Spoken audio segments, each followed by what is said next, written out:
Hello, hello, howdy, howdy. Ellie friend, hello. 1 minute countdown. Wait, what? 1 minute, what's a 1 minute countdown? How's it going, Ellie friend and Captain Megavine and uh Recrainer or Recriner? I don't know how to say your name. Uh, Skittle, hello. What is a watch streak? Apparently Twitch wants to tell mods and the creator about it. Countdown so you could start on time. Oh, I see. Yeah, no, normally I do 5 minutes or at the end of that little opening intro song. It's a 4.5 minute song, so it kind of yeah, that's kind of how it works.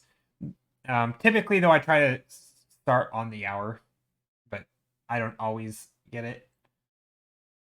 Just kind of depends if I'm on top of things or not. And sometimes I actually have to set things up, like today, which I totally forgot, like the music titles and the captions and all this stuff. Technically, it doesn't take long though.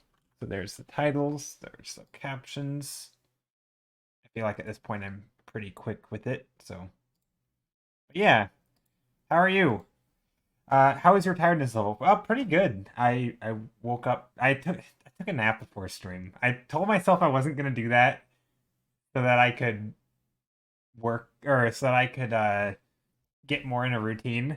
But I woke up not super early. I kind of went to bed early, I guess, and then I slept like a full. I slept well though. I slept well last night. It was good. So I was rested, but then I worked and I came home and then I decided to lay down for a bit because I was awake for like 8 hours already, so might as well. So, yeah, I'm good. I think I'm good. Hope the day is well going well. It is going well. It's going very well so far. Another day, another painting. Let's see, what did I do today? Other than work, that's pretty much it. Um, I haven't really done a whole lot. Posted on Twitter. Well, technically, not really. That was like 2 minutes ago. Just kidding. I haven't really posted on any social media stuff. I did technically. So I've noticed something about myself. I guess it's more of it's an observation. Whenever there's a new platform, like you know, Kara or whatever that a new platform that I join, I always notice the standard is like, oh, better, backfill it with work, right? Like I saw that Skittle, like better, add my past work, stuff that I've done like a couple years ago, why not? It's new to the platform, so I should be able to post it, right? But it's weird because I can do that on say Instagram. I can repost stuff. I never do it. But like, why don't I just occasionally post some of my older work that I'm still happy with, just if I haven't posted, if it hasn't been posted to Instagram in a year and a half to 2 years, of course, like I should be able to just post it again. And realistically, I have enough content to just keep on posting stuff. And I don't know why I don't do that, but I only realize that I'm doing it when I join a new program or a new app where it's sort of the norm to, post some older content. So anyway, I think I might start reposting some of my stuff more on other platforms. I feel like it would make sense just to keep on posting. I don't know. Not sure how other people feel about that, but it just kind of struck me as a little bit weird that I allow myself to do that with new platforms, knowing that that's how you grow and keep, by making content essentially by keep putting stuff out there, right? That's how you gain some traction. But then with other programs, I just don't do that. So it's like, why not?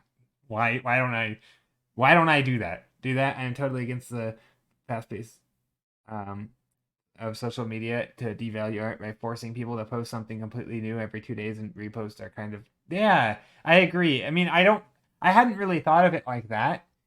But yeah, I mean, I guess that's true, right? You post it once and it's like, oh, that piece is done. I mean, not that I really care. Like, typically posting for me it's not really about getting the follows or the views or anything. I Not gonna lie, it feels a little bit like a hassle to dig up and put together a post. Yeah, it does a little bit. It is. It is a bit of a hassle. I will agree. I That's why I don't typically do social media is because if I'm not feeling like it, then I'm not going to. I think with newer apps like Kara that I just joined, you can totally follow me right here, and Skittle's on there too. Um, but anyway, with that, I think the incentives are more that like I think the reason I don't post very often on other platforms or dig up old stuff to make a post is because I feel like it's not as fun. It's just not as enjoyable. It's way more enjoyable to use a new program to me or a new app. I don't know why I keep calling it program. I guess it's still the same thing. It's an app. It's a site, a website. Anyway, it's that. So I guess it's just more fun because it's new and it's new and shiny and it's like a new toy. You want to play with it and you're like, all right, I'm gonna do this thing. So yeah, I think that'll wear off and then I'll stop posting as often. But yeah, I want to get in the habit of posting older stuff, digging things up, and just yeah. What I actually need is to figure out a handful. This is something that I should say need to more like I want to.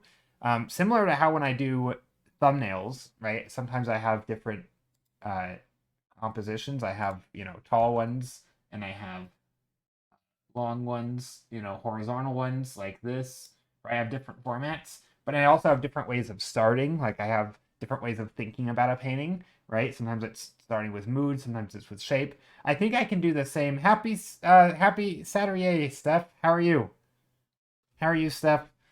But I think I can do the same with social media posts. And this might be overthinking it, but I kind of enjoy thinking about stuff like this.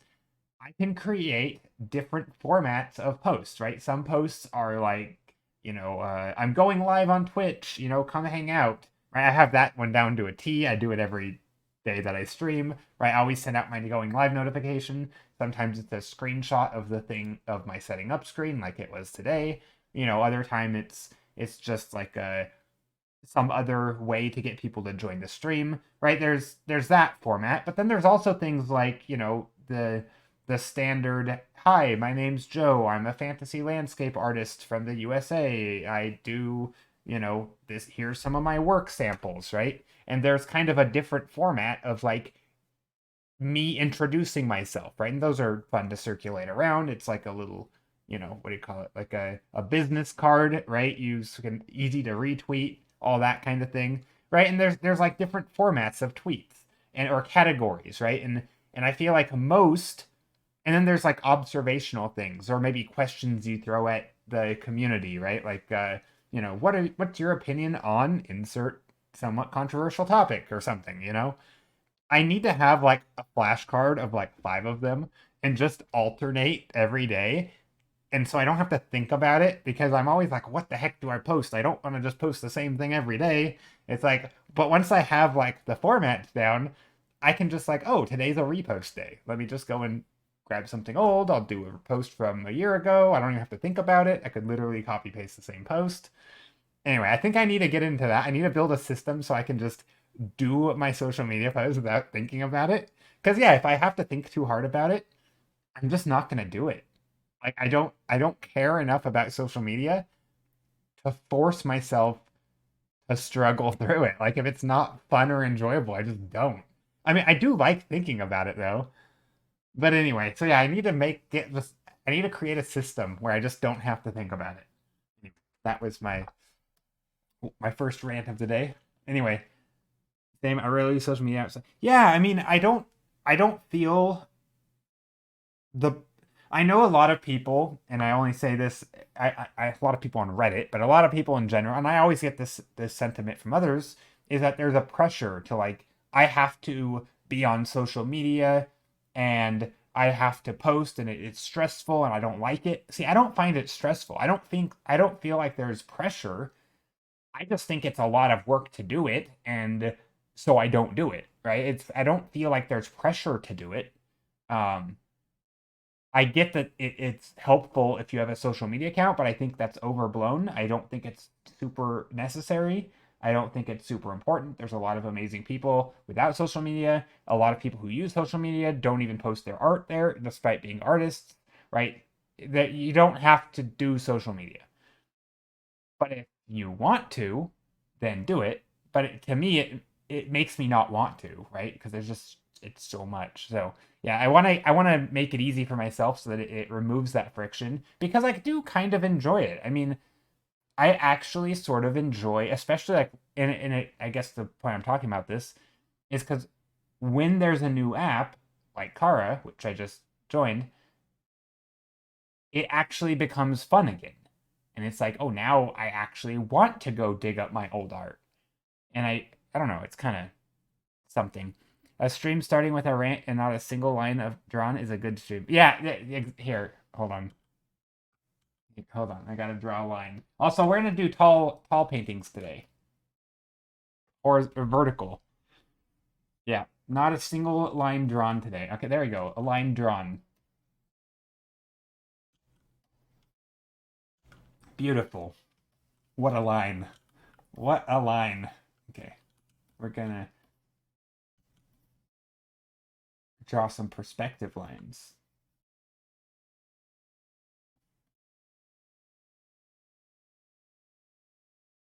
But yeah, I struggle a lot with overthinking seemingly basic things. It's like it's fine to think for like a few minutes, but not more than that. See, I think I overthink in a different way.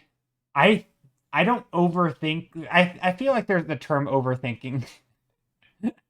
uh, maybe I'm overthinking this. I feel like the term overthinking has a negative context. I don't think that way. To me, the more I think about something, the more different perspectives I think about it. So like if I'm thinking about social media, I'm not just thinking I'm not like ruminating on oh my god, I got to do social media right or oh I goofed up, or I did this bad or oh I should be doing this but I'm not. Maybe that's not rumination, whatever. Right? I'm not like spiraling, right? I'm not sort of beating myself up, but I'm thinking about like what if I don't post? Or like what if I do? Is it important? Why is it important? Right? Like it's more of like a philosophical questioning of like do I like what is the function of it, and are there other ways to get the same function without doing the thing. Yeah, overthinking refers to obsessing over a subject to the point where you're not improving or learning or achieving. Exactly. So I don't think I'm overthinking, but I just think a lot of like I like thinking about it. But yeah, I don't feel like I'm overthinking. I think that's what I was trying to say, Steph. I think you said it better than me. Like I don't think I think about stuff in a negative way, and in fact I would argue the more that I think about something, the less stressful it becomes because I feel like I have a better nuanced opinion about it. Whereas like if everyone's saying, "Oh, you must do this, you must do this,"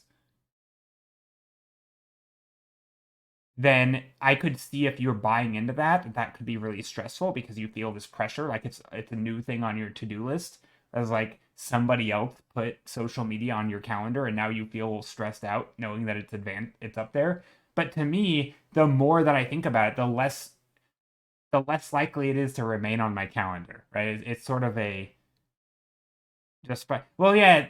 So yeah, I think because it's weird. I feel like I do think about things like say social media a lot, and arguably more than some other people. But I wouldn't call that overthinking because I don't think I get negative about it. Right? I don't feel like there's really a pressure to do it. I just find it interesting to some degree.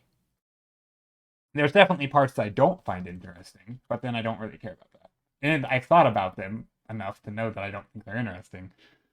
But yeah, it's nice to hang out in our minds. Yeah, I like that. I mean, that's honestly why I like art. Oop, I'm doing goalposts again. Go move this one in the middle. Maybe there's some shapes down here. I'm gonna start in black and white. Although I should grab a color. Here, let me grab a color thumbnail for optics. Hold on.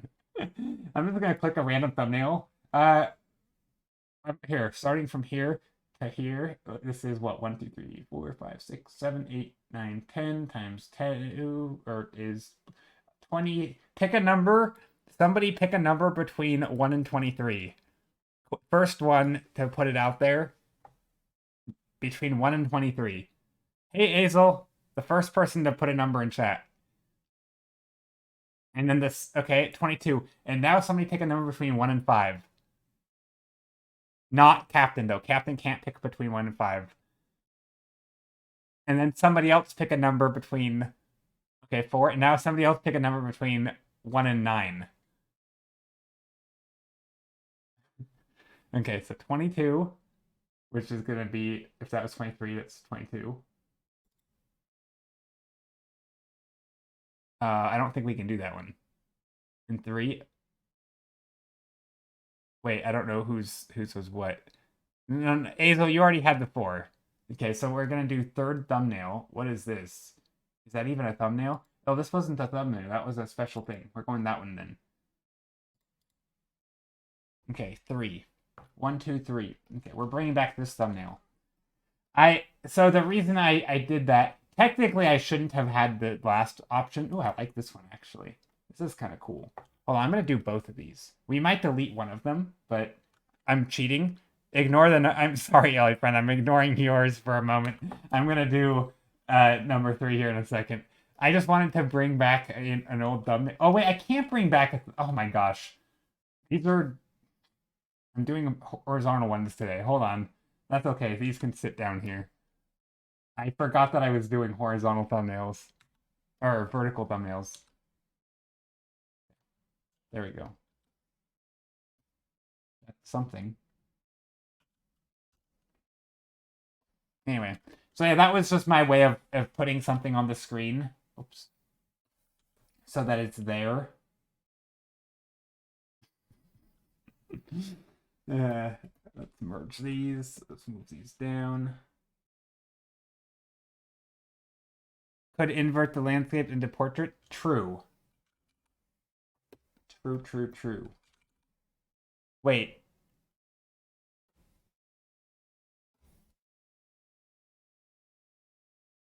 Totally like this. Wait, these are longer. I thought these were the same format. There we go. Perfect. Yeah, that'll work. Good job, Joe. Yeah, no worries.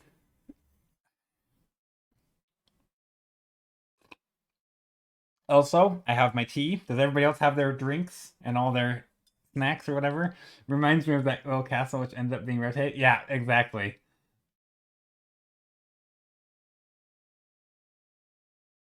Yep. You just rotate it, stick it in there, call it good. No, I'll rotate them back. I'm not sure what I'll do. Maybe I'll start with it or something. I do like that second one. I think it has a nice. I also have Earl Grey. Nice. Earl Grey twins. Best tea, honestly. Rotation. Yeah. Hey Jim, how are you?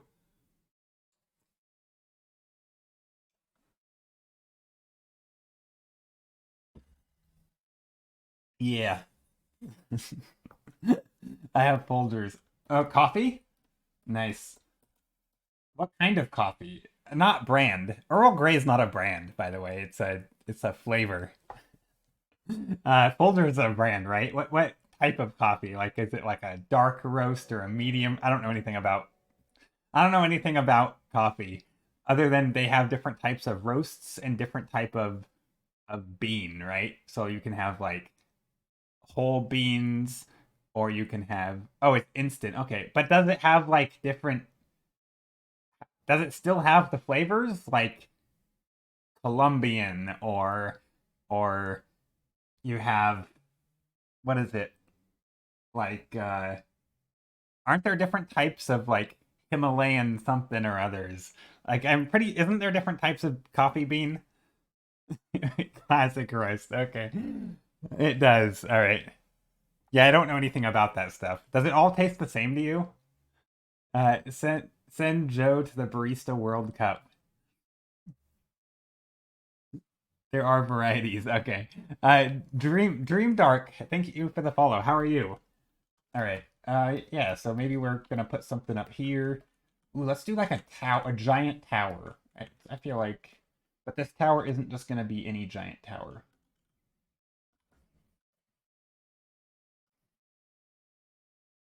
It's gonna be shrouded in shadow. Ooh. Oh wait, what's going on here? Where's this coming from? Oh, this is on the wrong layer. Oh no. I'm on the wrong layer. I'm on my cut.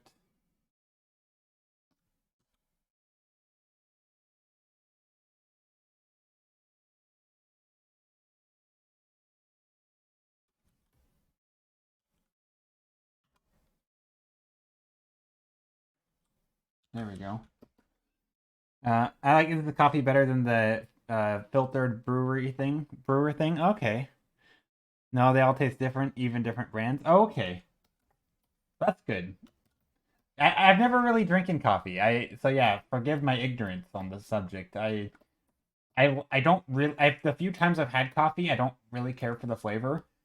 But my goodness, does it smell good. It's Coffee smells so much better than it tastes. And I know I'm not the only person with this opinion, but I do know that if I put enough like sugar and milk and other stuff and non-coffee stuff in my coffee, eventually I just can't taste the coffee that much, and then it tastes pretty good. But yeah, I don't really like the taste of coffee. It's it's not my favorite thing, which is fine. That's why there's different drinks for different people. But drinking, also ignorance on the English language.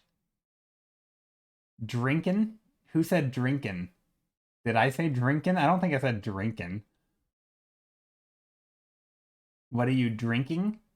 Drinking? I mean, maybe I said drinking as in like, what are you drinking? But that's not. I don't think I say drinking. I'm drinking a cup of. I mean, it's more of drink. It's drinking. I realize there's an ing. I'm just dropping that. I don't think I grammatically that's terribly incorrect.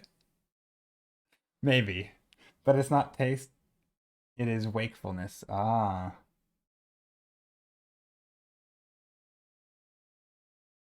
I just picked up coffee recently and you feel the exact same way. Really? Okay, so for you, you associate it with being more. So that's weird because I don't even. I guess there is an element of caffeinated beverages being associated with being awake. I drunkeneth some tea as well. Nice. Wow, your render's so good. I love it. Oh, thank you. Yeah, well, these aren't this. Wait, what are you referring to? I'm curious because there's this, which is just a blob and not rendered, right? Obviously. But anyway, how are you, Dream Dark? So yeah, you might have to search. I guess I could show what some of the stuff that I've done. These aren't also rendered. These are blobs. Ow! I don't know why that hurt me when I laughed.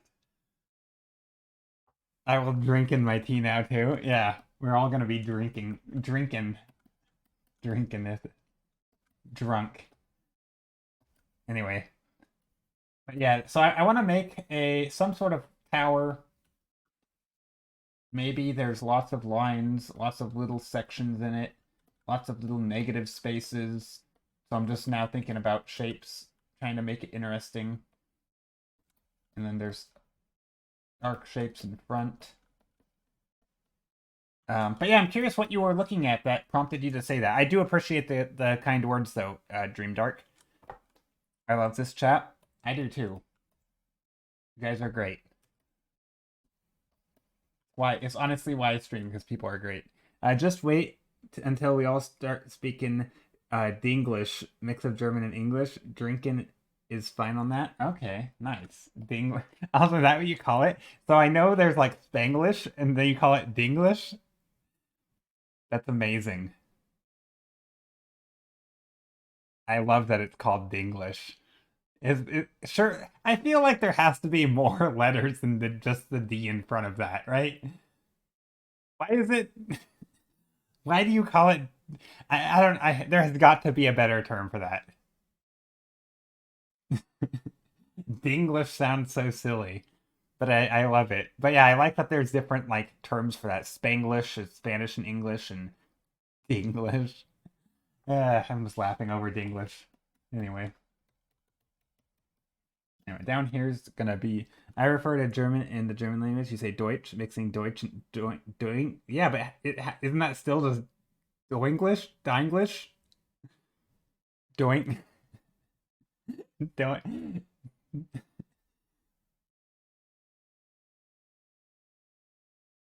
I don't know. It's funny though. Also, why am I still on the wrong layer? How is this happening? I have got to get my stuff together. Go like this. But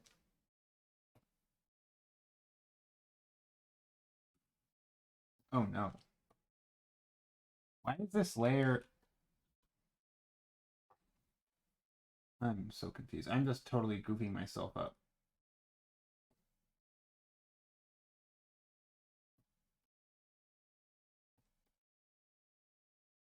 Go like that. Now I should be in the front layer. Yeah, okay. Sweet. Yeah. But I like that because I'm trying to learn German. Or I am learning German. I'm just gonna say it. I'm learning German. I'm gonna be a pro. Um one day. Even though you don't really talk about being a professional English speaker. I'm a professional English speaker or a professional German speaker. But no, yeah, I've been learning German, so I like that I have a term for mixing up things and saying it poorly when I want to insert English into the situation or into the conversation because I don't know the words. Okay, so here's some statues. I'm talking about the pieces on the right. Okay. Oh, on the little down here. Right there. Yeah, that's um yeah, those aren't super recent. Here, let me grab my I don't know what it's weird. I think DeviantArt honestly is wait, DA. Wait, subscriptions. What is this? No, that's not a thing. I need to change. Why does it say subscriptions? Okay, that's ignore that link. Uh, I'm just gonna share my screen though, but that is not ideal. I need to change that. So yeah, here's some of the art. So yeah, this is more of my stuff. It's not all rendered. Some of it is. But yeah, I do a lot of environments. I guess the stuff on the slideshow is more recent. No, not really. It's not really that recent. This is more recent, technically. Um, yeah. Ooh, these two could make for a post on Twitter, like a before and after thing, or like a version 1, version 2 kind of thing. Anyway, so yeah, here's some of my stuff. And then back past this, it starts to get pretty old. But yeah, lots of little things like this one's always been a favorite. This was one of the quick ones that we did on stream, but I'm still happy with it. Also, I like that even though I'm not a core member, it maintains the background that I select for it. That's a good feature. Anyway, so yeah, this is a bunch of my stuff, and this is kind of what I do. I typically start them on stream, but I don't always finish them on stream. And sometimes I will finish them, sometimes I won't. And very rare occasions, I'll even upload them when they're not finished. But yeah, amazing. No, thanks. But anyway, so yeah, key art. Do you do any art? I mean, that's a stupid question. You have literally art in your name. Does anyone have any art they'd like to share? Are we speaking German now? You said German college as my major and lived there for 2 years. If you have any questions, I'm well. So, Kreiner, we actually have a very large German-speaking population in chat, which is actually one of the reasons why I'm learning German. I'm not gonna pretend to practice it on stream. I guess I could, but there's a part of me that feels like that's a bit alienating to the audience when not everybody cares and it's just a language. It's not like it's, you know. Anyway, you've only got sketches. Yeah, if you want to share, please do. I'd love to see. Salad, even, yeah, Salad Band, if you'd like to share, please do. And Dream Dart, you're also welcome to share any art that you're doing or that you might be doing. What if there's other things back here?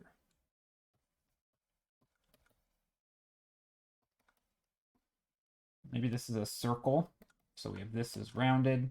I realize I'm 30 minutes into stream and I haven't painted anything, but that's okay. Joe has to learn German as well as we are talking over the chat and he doesn't want to feel left out. I'm in a barn right now. Okay. Nice. Barns are cool. What you doing in a barn?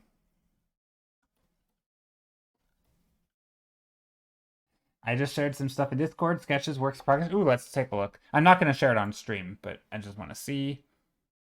Oh,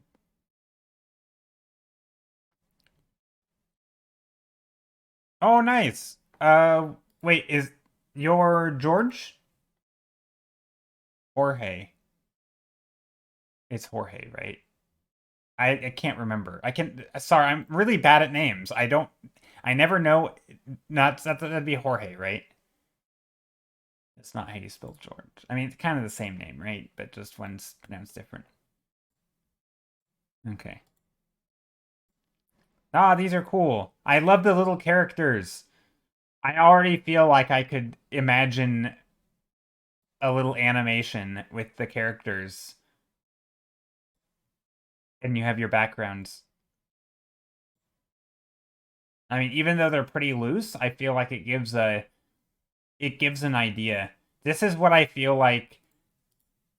Yeah, that's cool. I'm a hobby artist who needs to study more, so probably won't share anything. Oh, no worries. No worries.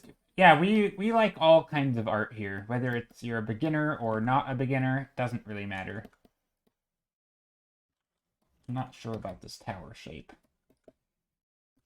Maybe it's old ruins and rubble, so we're missing parts.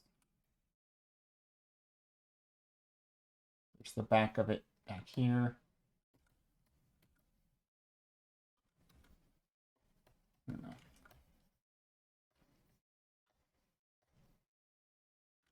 Maybe there's something like this. But yeah, I'm not really trying to make this amazing. I'm basically just trying to block in shapes.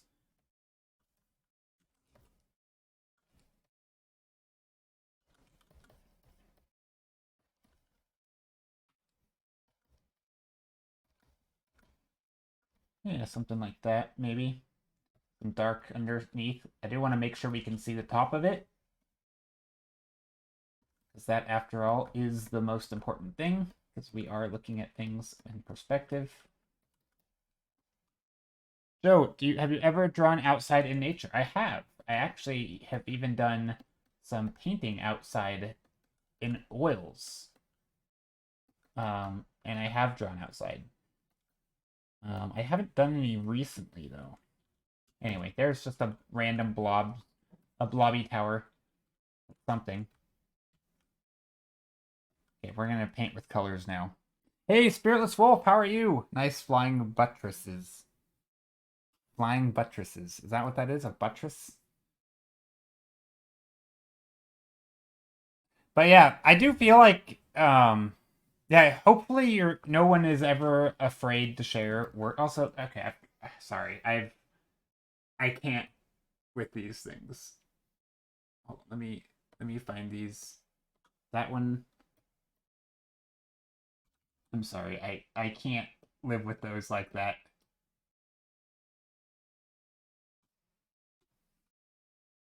Did someone say flying buttress? I love flying buttresses. Number 2 already. Yeah, I can't. Sorry, this is just too absurd.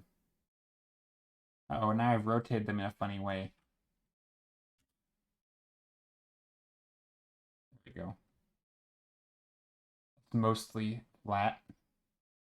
I guess what I can do is this. I can go like that, and then turn those off. There we go. That's an easy solution. Also, where's that coming from?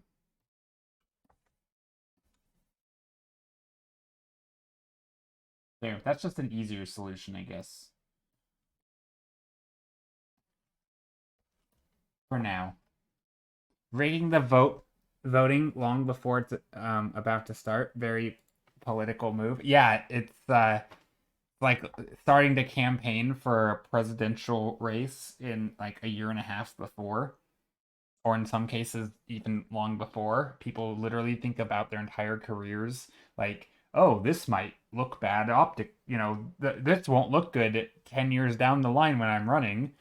It's ridiculous. I Anyway, not to go into a political rant, but that's how you get me to go into a political rant. Anyway, I mean, I guess it's not that bad of a thing. But yeah, no, I hope I'm not rigging it. Okay, let's slap in some colors. That's not a color. There we go, some orange. Or actually, let's do some blue at the top. Almost got him, almost. I don't think you intended to, but actually, let's do light or blue at the top, or at the bottom. A vote for number 8 is a vote for Joe's everywhere. Exactly, Salad Bandit. Exactly. You gotta really make people feel like they're making a difference by voting for you. Like they're the ones that are doing something. Okay, so what do I want to do with this? Let's think. Could do like a city in I want to sort of do some buildings and architecture today. So maybe I'll do like a building in the sky. So there could be like clouds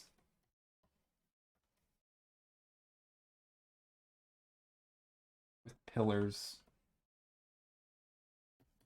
in the sky.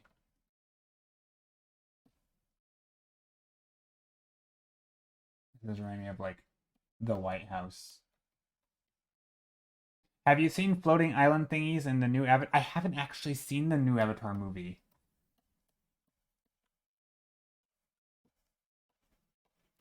I want to see it though because I like Avatar. I think it's great. I love the first one, and I've always been a big advocate for the world building and um, basically advocating for more movies like it.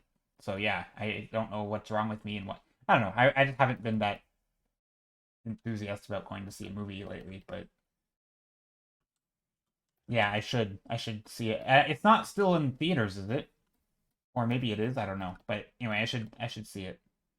I think it's pretty cool. If they have some really sick landscapes, I want to buy the art book. Yeah, I I also want to buy the art book, and even though I haven't seen the movie, but I do know that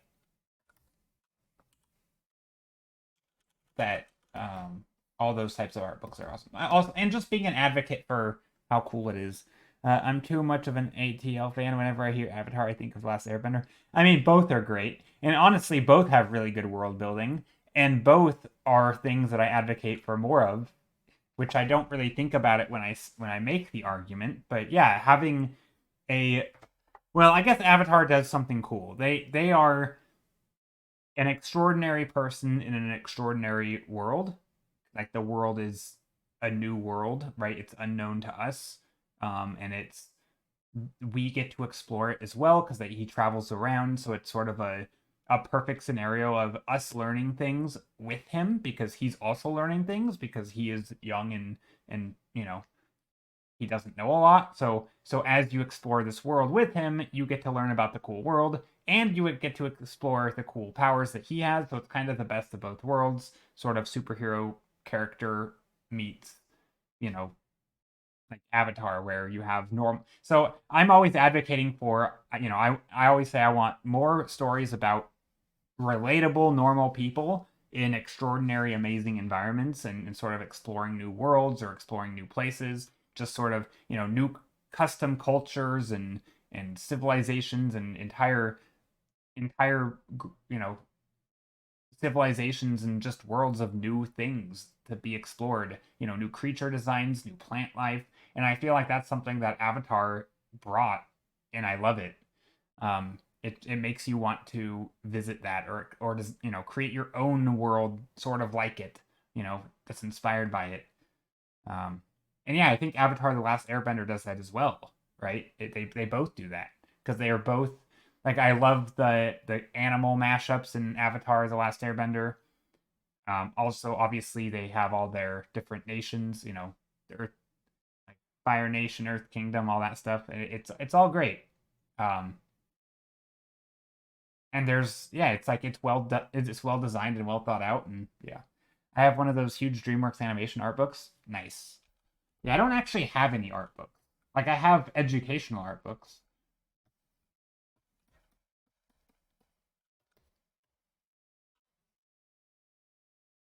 Let's put some shadows under here.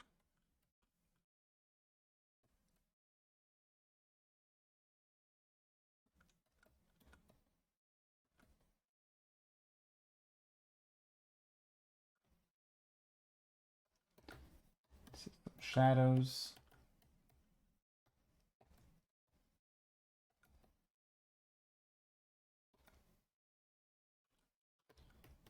There's some sky cat cities. Something. What's down here? That's the real question. Maybe we need to have more stuff down here as well. Art books are my favorite way to see how much each artist did their research and thought through the process. Yeah, now I think of all the art books I went to buy and cry it because no money. I'm similar. That's honestly probably the biggest reason for me is just money for art books because it's totally a luxury thing. I don't feel like it's, yeah, it's, and honestly, even like just going to the movies, I that's also maybe not, maybe that's not the reason for that because it's a one-off thing and it's not like, yeah, you can't afford that. But yeah, art books though, they do add up, right? You get one and it's like, well, then you can get another, and then there you can just, the more the merrier, right?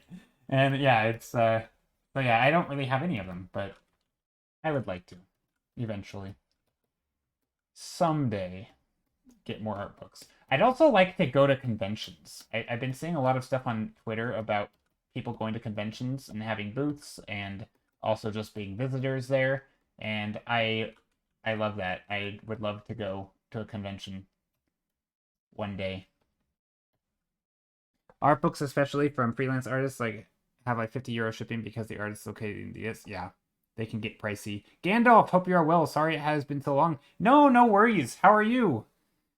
Long time no see, Gandalf. Yeah, hope you've been well. Hope work has been well.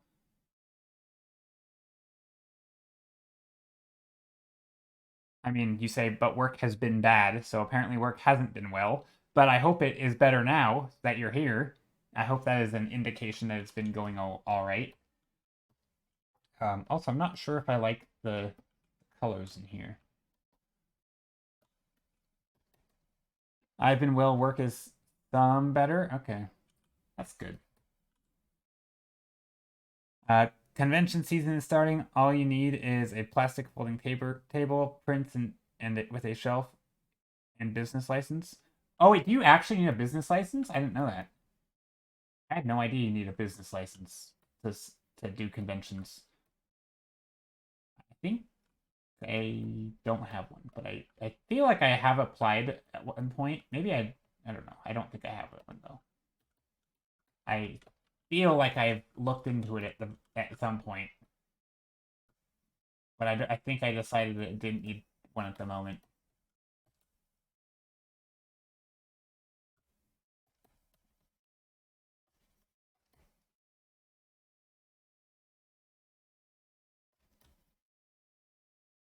It's kind of cloudy, but then there's like greenery, and I'm not sure why.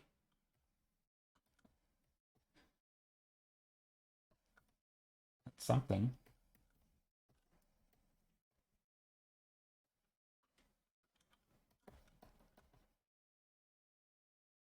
This kind of heavenish looking, like this city in the sky. And there's little stuff up here.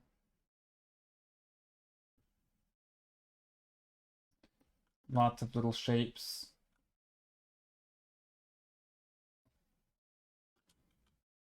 And then down here.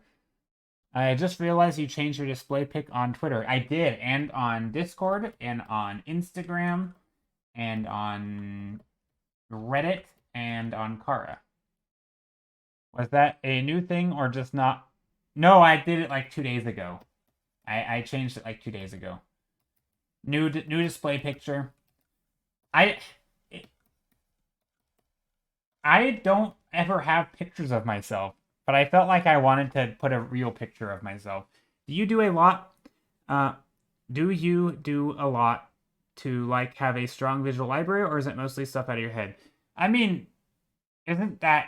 I mean, stuff out of your head kind of is a visual library of sorts, right? I mean, even once you explore something quote unquote out of your head, and then you've done it before and you understand it, and then you can recall it, like that is part of building that. So a lot of it's experience with visual information, right? So that can be through, yeah, but I mean through looking at pictures and stuff. And I mean, when I paint, there's a bit of exploration, but there's also, I'm basing it off of things that I'm not in reinventing the wheel. Let's put it that way, right? It's not like I've seen a picture that looks just like this because I haven't, but it's, random tower architecture and shapes that are similar, maybe either to something that I've painted before or to something that I've seen before. I don't really know where, right? I've seen towers, I've seen, you know, old rubble that kind of has this shape, these arches, right? I've seen things with similar shapes, and same thing when I paint stuff like this. I've seen domed buildings, right? Maybe there's domes. I've seen buildings with spires, and I'm kind of just easing in the shapes. Obviously, these are still very blobby, so there's not a whole lot going on. But yeah, I don't know. I mean, I feel like I don't know. It's funny when I first heard the term visual library, like I don't know, 8 years ago, probably.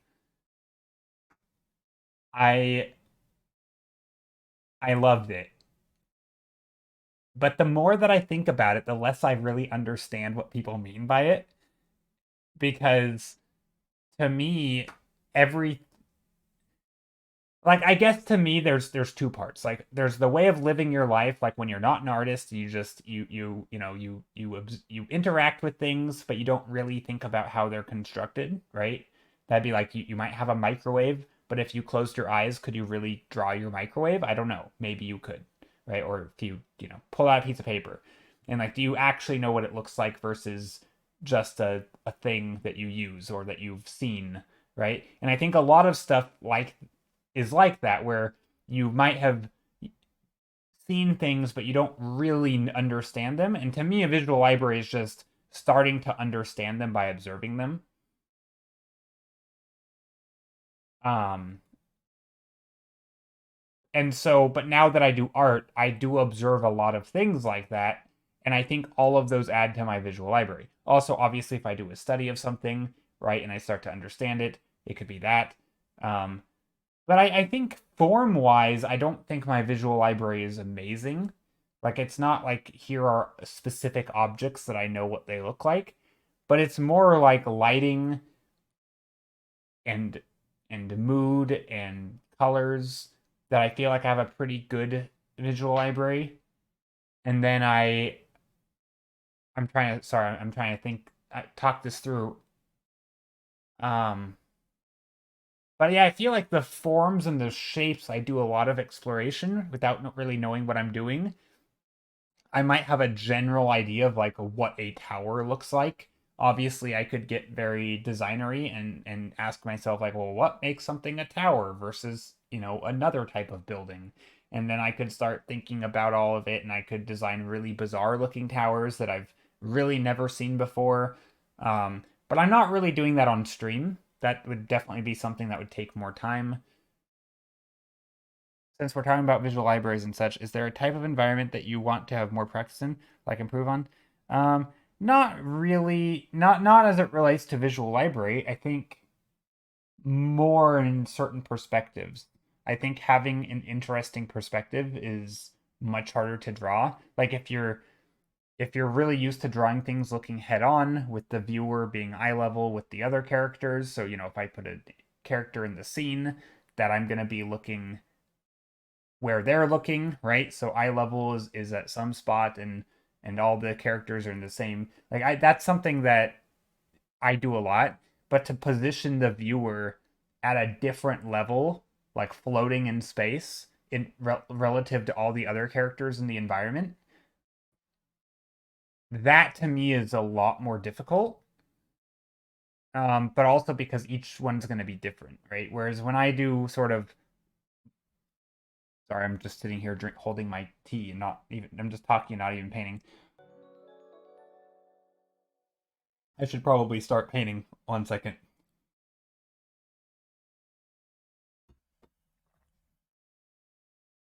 Um, yeah, so I think perspective totally is one of them. I mean, there's like if I'm drawing a painting from say looking, you know, downward like a lot, sometimes it takes me a second to think about how I'm gonna do it. I have to be like, okay, maybe I'm gonna eye lines up here, right? And we're looking downward.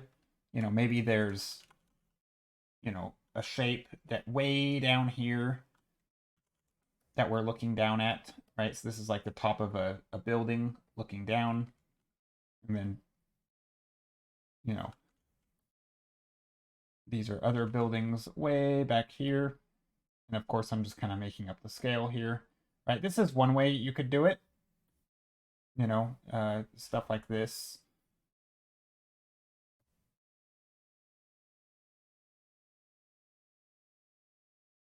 Right, and then you could have a whole city or something down here.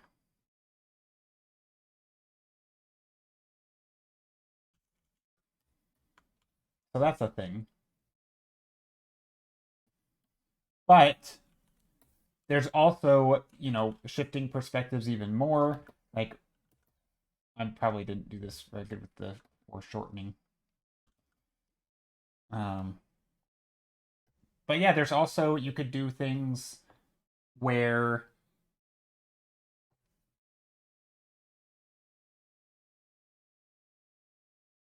you're like really skewing things and just yeah, I think just kind of free form sketching in extreme perspectives is a lot harder for me. If I'm just doing it eye level, I can just start blocking big shapes. But I think a part of it is that, and it kind of, I don't know if you were here at the start when I was talking about social media and how I think I need to start creating like templates for myself, like just ideas of different like categorizations of tweets. So like, today is going to be a day where I repost old art, or here's an introductory post, like my name's Joe and I do this kind of stuff. And then with some samples, or maybe there's I'm like the notification type tweets, like I'm going live, right? And you have a whole different category and you could just kind of cycle through or pick and choose, and you sort of know ahead of time what sort of how to make a tweet of a certain category, and you can just, you know, oh, it's Tuesday, I'm going to do this kind of tweet or whatever. Anyway, so I think I need to do that with shapes for painting. So there's also, um, so for example, if I draw, say, this, right? When I'm just drawing a shape, this to me is representing a square, right? In perspective. Right? Here's a square, right? And you can probably understand how it's a square, right? Because it's like this, right?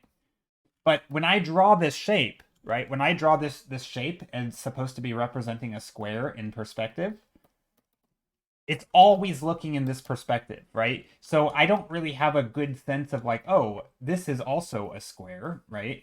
Here's a square from above, or maybe a square is a bad example. Right? Here's a cylinder from above, but here's also a cylinder, right?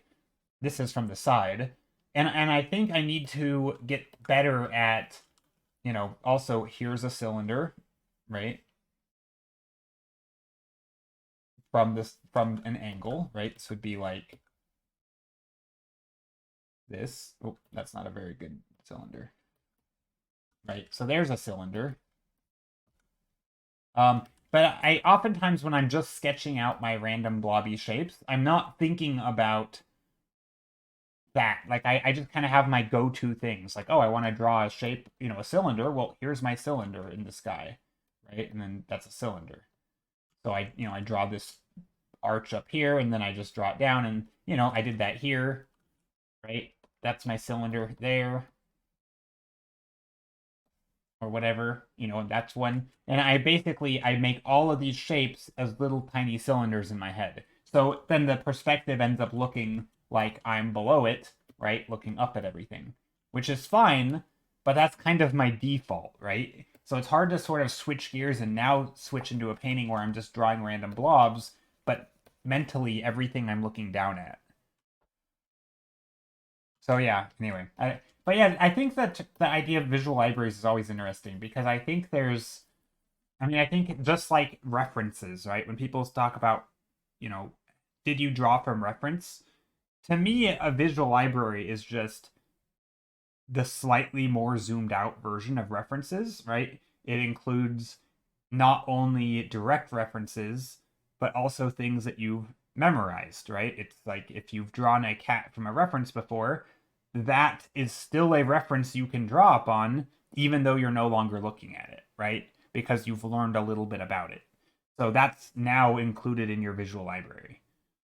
And it's basically just an accumulation of all the things you've referenced, whether directly because you've done a painting from it or from just things that you've observed critically, right? It could be looking strongly at a painting and, as if you were asking yourself, if how would I paint this, right?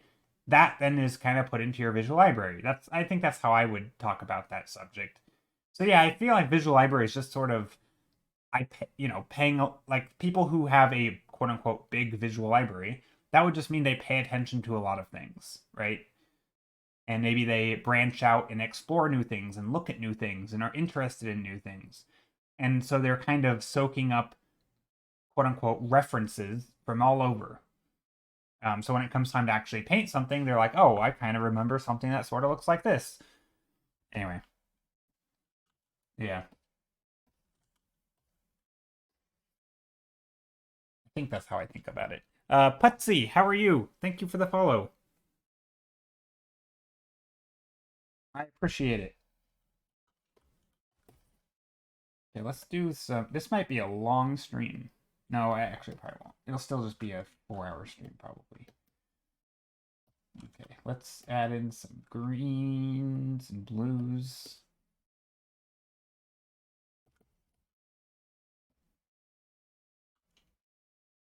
Just a load of sushi and I'm full. Nice. Okay, actually, I'm gonna ignore that little sketchy thing I did.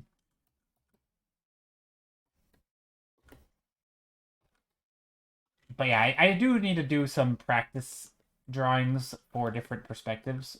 That for sure would help. And not so much of drawing in perspective. Like, I think if I draw with lines, I can work it out. But to have a process that I'm comfortable with that includes line, like, I don't enjoy doing line work and then trying to figure out how to render it and add values and sort of, I don't like that. It's harder, it's not as fun. But I do need to probably go through that so that I can sort of fast track my like the actual painting stuff. Anyway, this is gonna be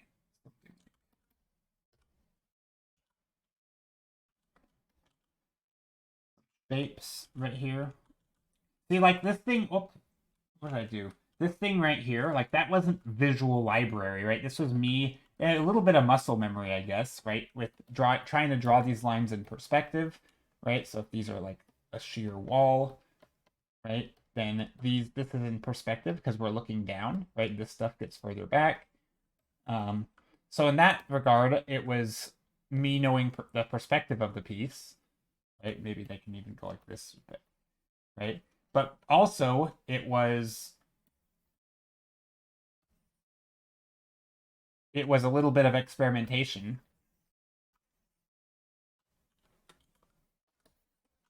feel like there's could be something to this. This is kind of cool. So yeah, it was a little bit of experimentation, and then from there I kind of get an idea, and I start to. So like now, if I'm doing shapes, right, it is a little bit of visual library, but also some experiment. Again, I don't even know how I would talk about visual library in this context. Like I think it does play a role. I don't really know. I feel like I don't understand that concept well enough, even though I've talked about it before.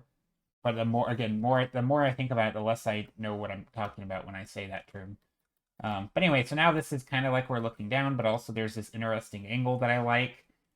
Okay, let me back up. I think where visual library would come into it is that when I'm thinking of something, right? When I say what is this thing that I'm painting, there is an element of like comparing it to things that I've seen before, and that factors into the decision making of where I take it, whether I like the direction it's going.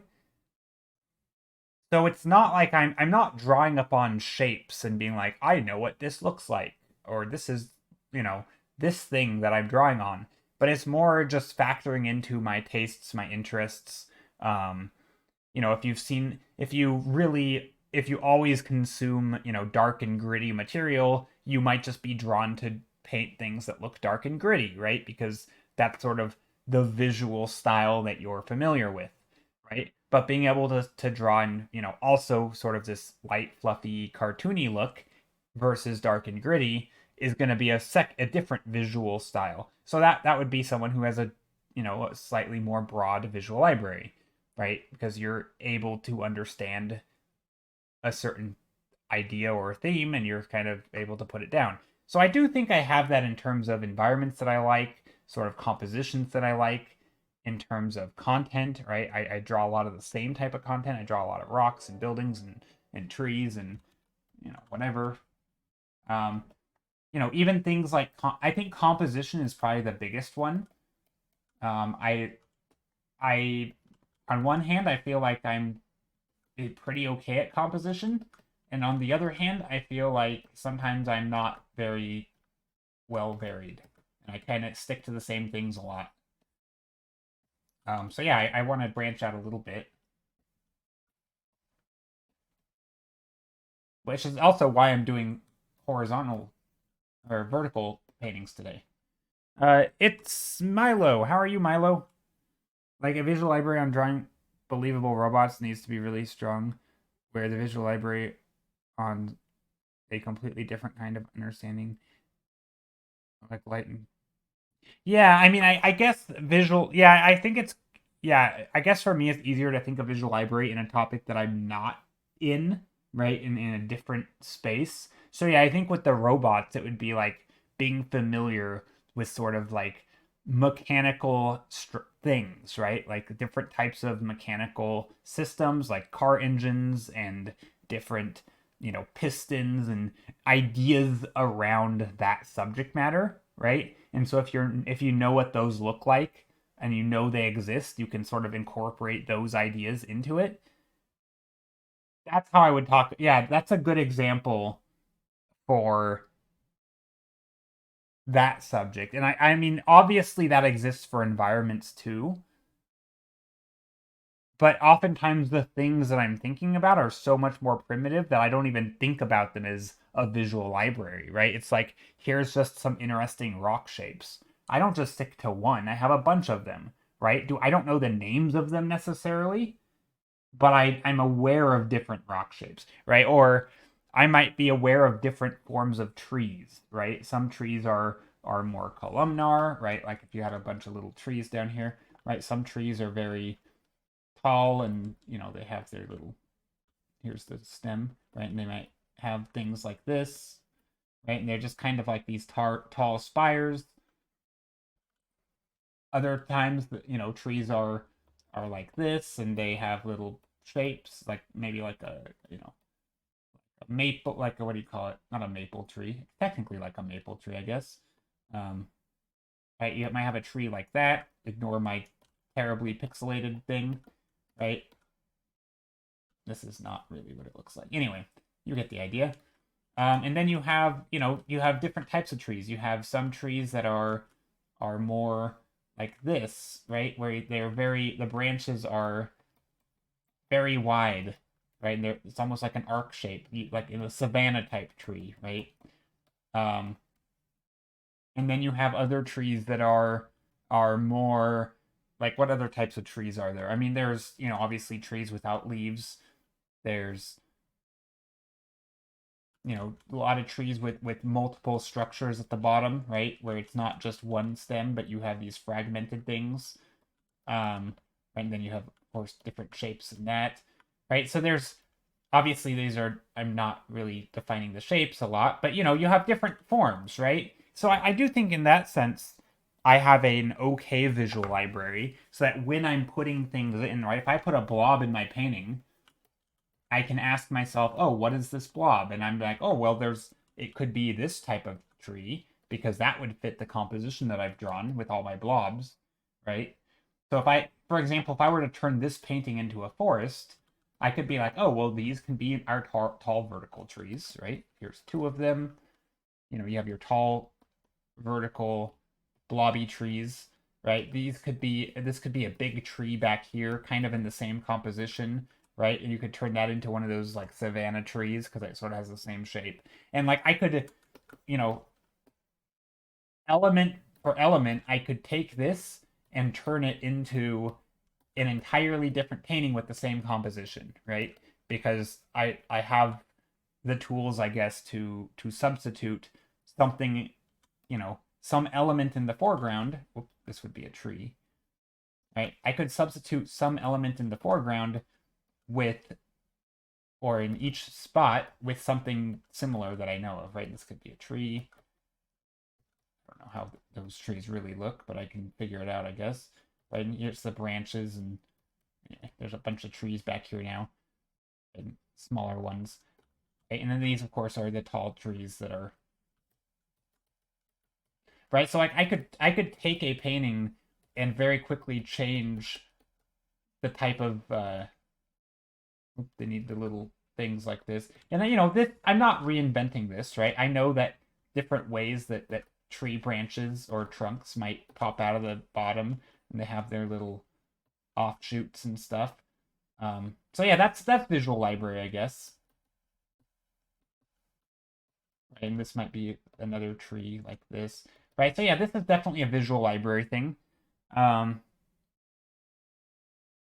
just having the idea even to make these different types of trees, knowing that they exist. But yeah, I think the robot example is good because I oftentimes don't think of things in the real world as a visual library, right? Because it's just this is a thing that I draw all the time. So when you're in it, it's hard. Anyway, I don't know if I even like that. We might undo it. Yeah, it's kind of cool to have the options there. You've probably been in and out of chat a bit. LOL. Oh, what do you mean? Also, yeah, different. So yeah, I don't think you need to know about a thing. Like you don't need to know its name to still technically have it in your brain and to recall, right? Purely visual is enough. You don't need to also know the name. But I think oftentimes knowing the name does give you a better understanding of, say, function. So it's not purely visual shapes. It's also categorizing the shapes into function. So then, if you're drawing your robot example, you're not just going to put pistons everywhere. Or it's like when people do steampunk, right? Bad steampunk, mind you, not good steampunk. Obviously, there's good and bad designs for everything. But, one of the key quote unquote visuals of steampunk is like gears, right? You oftentimes have little gears and various things. So when people are like, I want to make a steampunk character, they start slapping gears on people's heads for no like that's not connected to anything. Like, why is it there? Right? Like it to me that screams um that screams not knowing the function of the thing or just not caring about it in your design. Like, I don't think it's necessary. Like, obviously, everyone's done bad designs. I've done bad designs too. I still do bad designs, and I don't think things through all the time. But to me, that's one of those things where the difference between someone making something look like it's like functional and not, you might have the same shapes, but oftentimes you have a better understanding of those things, right? Knowing when to use pistons, what are they for, right? Why put a random piston in a design just because you want it to look technical? Like, no, it needs to maybe it has a function, right? And knowing that function is going to help you to, and knowing more ways to achieve the same functional goals. So yeah, I think there's a lot of stuff like that. Hello, oblique painting.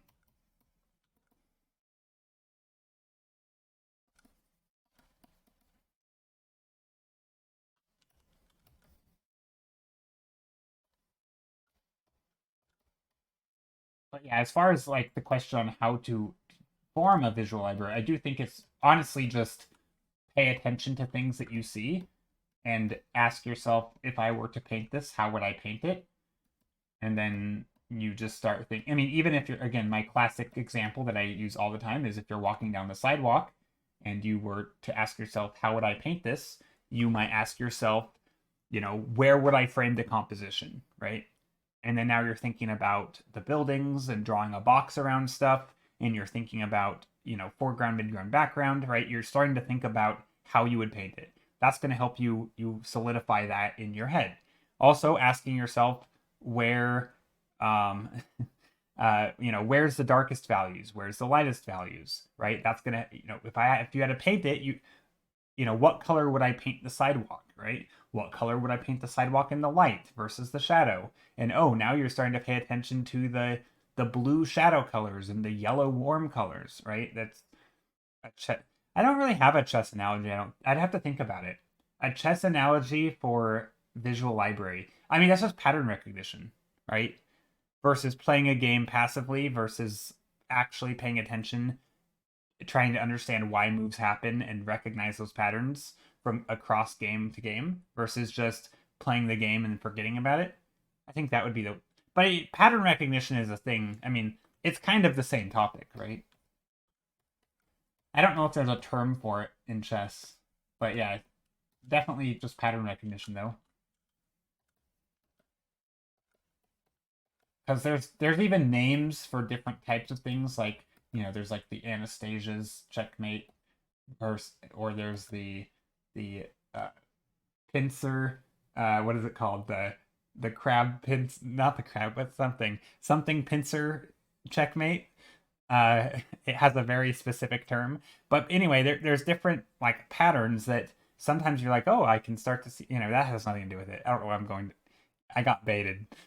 I want to get good at combining made up, very organic landscapes with super angular man-made structures. Yeah, that's cool. I like that too. It's something that I've been trying to do more of, which is incorporate architecture into my paintings. I love you talk about stuff. Well, I like talking about stuff, so I guess you're in good company, or we're in good company. Do I make traditional art? Very rarely. I have a desk and area set up with like basically taunting me to make traditional art. But no, I haven't done traditional art in a while. Last traditional stuff that I've done is just sketching, just on paper. Not to, I wouldn't. Um, yeah, it. Oh, I don't know what this is, but these are interesting shapes, I guess. Anyway, that's something. I mean, these are just weird shapes. Okay, let's go to something different. Let's go to some other colors. But yeah, I don't really do much traditional art. If I do, it's purely for just sketching and just maybe sometimes it's like visual note taking. Other times it might be a quick study of trying, like practice of some sort. Not really a study. Um, but let's do paint something. Let's see, slightly different colors. Ooh, I haven't done any color dodge today.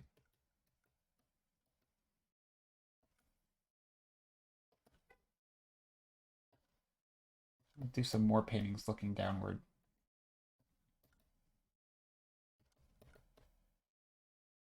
Or wait, Yeah, if we're actually doing downward, let's add some color dodge right away. Or glow dodge. Actually, let's not do glow dodge. Let's try a soft light. That just doesn't, that looks okay, I guess.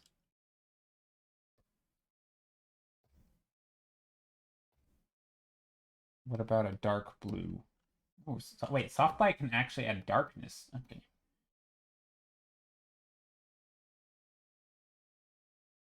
I didn't know that. What would you recommend against the anxiety of wasting time drawing wrong things? Were you here when we were talking earlier? Yeah, you were here at the very start, right?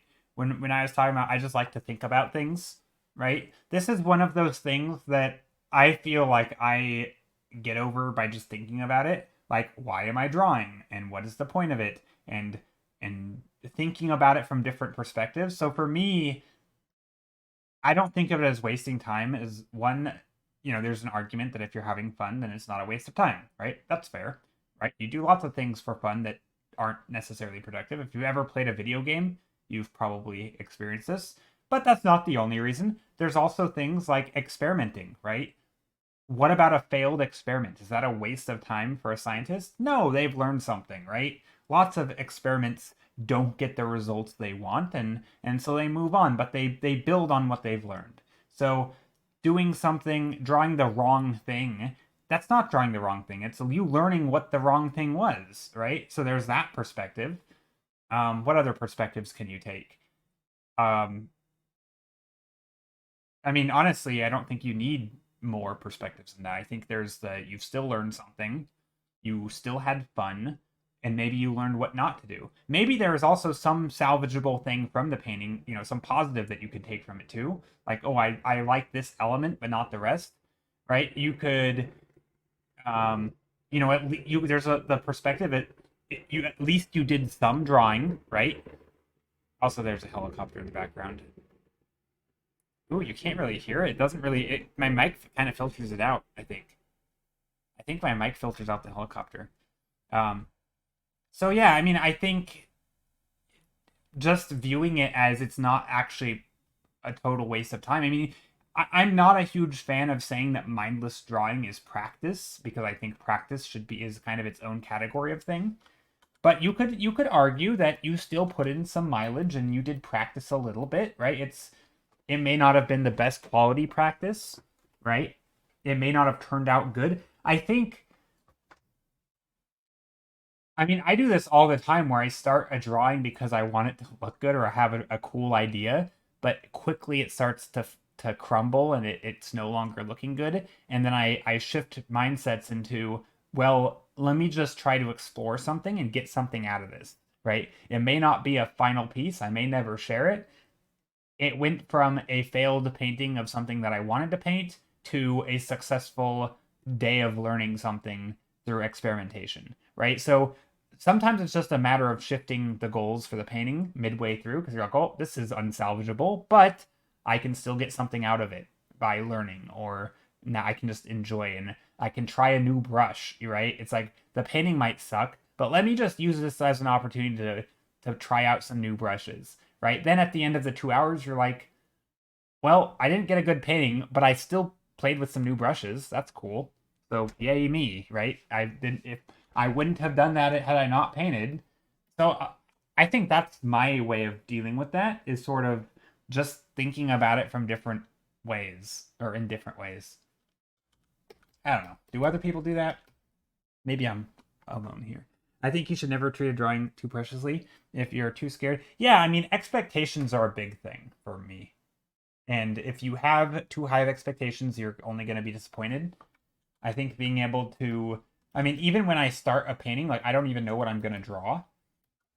So it's hard to say that I have too high of expectations because in some ways, I don't really have any expectations.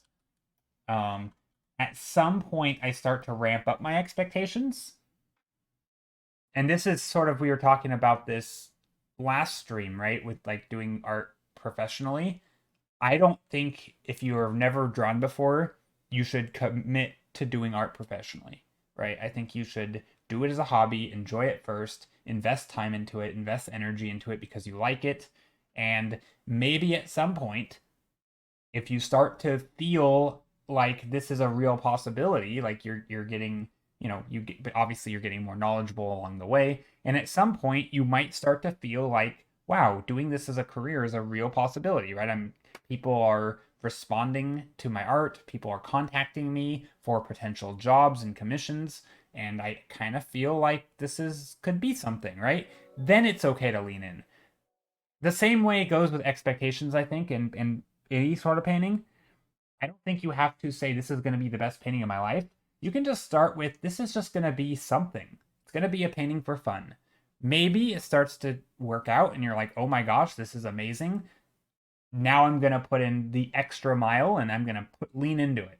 Or maybe it starts to go terribly and you're like, well, you didn't have high expectations to begin with, but now you can shift your expectations into let's try to get something out of this and learn from it, right? You don't have to treat every painting like it's going to be a masterpiece that's going to sell, right? Now, obviously, that's different if you're doing a commission, right, or something, right? Somebody's paying you to make a product and you have to, quote unquote, succeed the first time. Obviously, then there's a little bit of pressure, but even within that, there's ways to do it where you free up that pressure. But yeah, I don't know. It's I don't think I have a good response to you. The anxiety, yeah, I mean, I guess just lower your expectations about why you're painting in the first place. Or not lower expectations, but just shift your perspective, maybe. Would you say you get 90% of fun while painting? I feel like it's more like 20. Yeah, I know it's way lower than 90% fun. I mean, I do not always enjoy painting. I oftentimes enjoy the learning aspect of it. I enjoy the exploration aspect of it. But like details and stuff and finishing a painting, I kind of dread sometimes. It's not always fun. I know a lot of people like, I just love painting. I mean, I do like making stuff and I like the I guess you could call it the intellectual side of it. I like making things. I like exploring ideas. I like to see my ideas come to life. But once I know what my idea is going to be, then I start to lose interest because my expectation I feel like has been met, and then I have to muster up the energy to like kind of reposition my thinking into something else. Thanks. Yeah, no, I don't think it's just paint for fun. I mean, enjoy in when I say I enjoy painting, it's a little bit of I enjoy the process sometimes. I enjoy aspects of it, right? I might enjoy the experimentation. Um, I don't necessarily enjoy setting up my canvas. I don't necessarily enjoy, uh, exporting things, right? Like, yeah, there's elements of it that suck, right? I don't really enjoy detailing even. I do enjoy the exploration phase, the figuring out what I'm going to paint, how I'm going to paint it, what's it going to look like, the composition. I love that stuff. Um, but also you're not always in the mood to paint. But to linger on the what I like, but so I've kind of listed some things I don't like, right? Like details. But what do I do like? I do like the I like people responding well to paintings, right? Again, we've talked about this last stream. Again, repeating a lot of the same topics. I would be lying if I said that I didn't like other people admiring. I like compliments. What can I say? Compliments are nice, right? I'm not always good at responding to them directly, but they're still nice to have, right? Um, and yeah, so I mean, when I say I enjoy painting, or in my case, I'm passionate about painting. It's not that I just am in pure bliss or the flow state every moment that I'm painting. Absolutely not. I mean, heck, there's even days when I'm like, I don't want to do anything, let alone paint. You know, it's hard. It's work, right? But there's still elements of it that I love. I love the community around it, so I want to be painting because I want to stay in the community of artists who do art, right? There's that. That might only be 1% of the pie, but it's an element. It's one of the many, many variables. Anyway, you're reading Nathan Cox's, I think that's the artist name. Yeah, color book. What practical daily exercise before a short 1 to 2 hour max to create a color library for my illustrations. I'm focusing on card games. Copying card game art, a small color study. Um,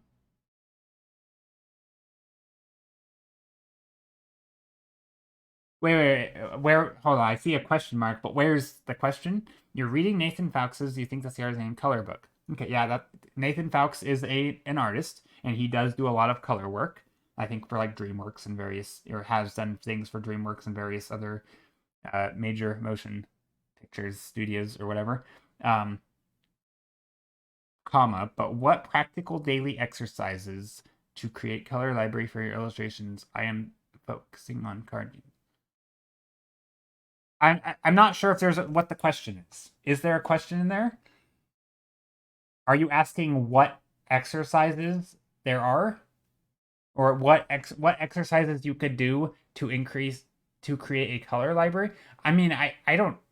For me, so much of color is based on mood, and if you know the mood of the card or like of the scene of a movie, I mean, I'm sure Nathan Fowlkes has something talks about this in his stuff because this is kind of like I feel like his area. But yeah, if you know the mood of something, you can sort of there's lots of ways to tell the give off the mood of a sunshiny, you know, summertime festival or like a, some summer party, very exciting, vibrant, warm, right? There's different moods that you could have for different ideas, right? And sort of understanding how you might approach those ideas. Some of it's through exploration, some of it's through references.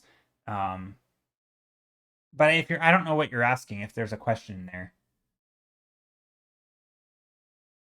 I have this dumb belief in my head that if I don't like every aspect of being an artist, I should not try to pursue it. I mean, yeah, no, you definitely don't need to like every aspect of it. I mean, ideally, the longer you do it, the more I mean, this is just a life thing for me. This is like my life philosophy is I'm okay with doing things I don't necessarily like, but the longer I live, I want to do more of the things that I do like and less of the things that I don't, right? I don't want to be picking up new tasks or new obligations in my life if I just don't enjoy them. Right? I want to be doing more things that I like and less of the things I don't like. But obviously there's still going to be some things I don't like, and that's okay. And that also is in every activity and everything. Yeah.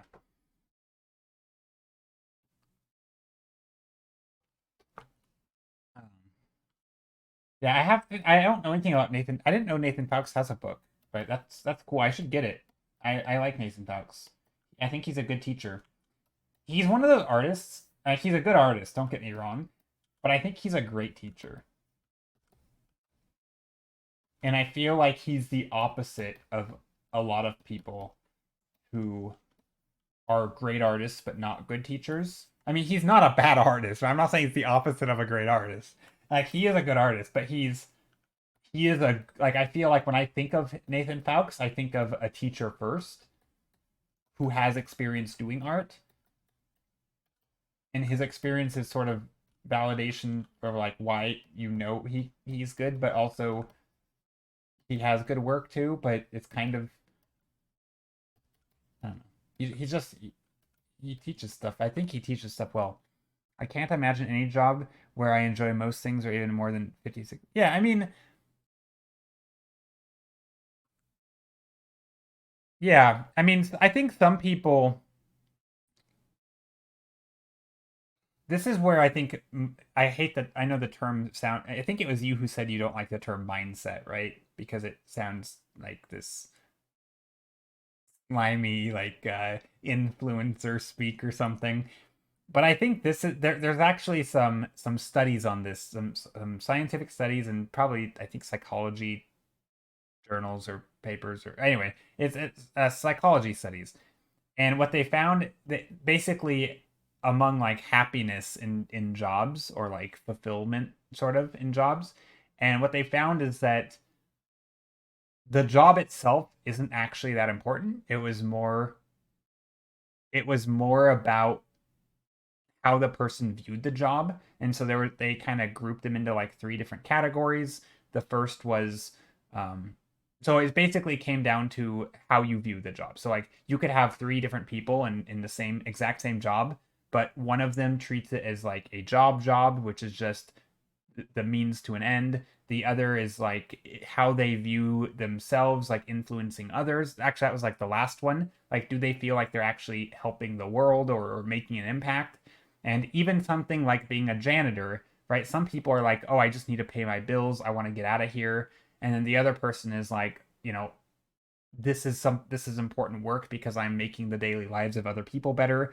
And then there's also views of like yourself, right, which is not relating to other people, like, oh well, I'm actually on my feet all day, right, as opposed to sitting on my butt at a computer and not like at least I'm moving around and this is an active job and it fits my needs, right? So there's different ways to think about it, and depending on how you think about it tends to be correlates with how also like your boss is a big thing, but removing that for a second. But a lot of times how you think about something affects how you view it, right? Um, and I feel that way with art, like really with any job. But yeah, I don't know. What was I saying? Thank you for the follow, Cassiano.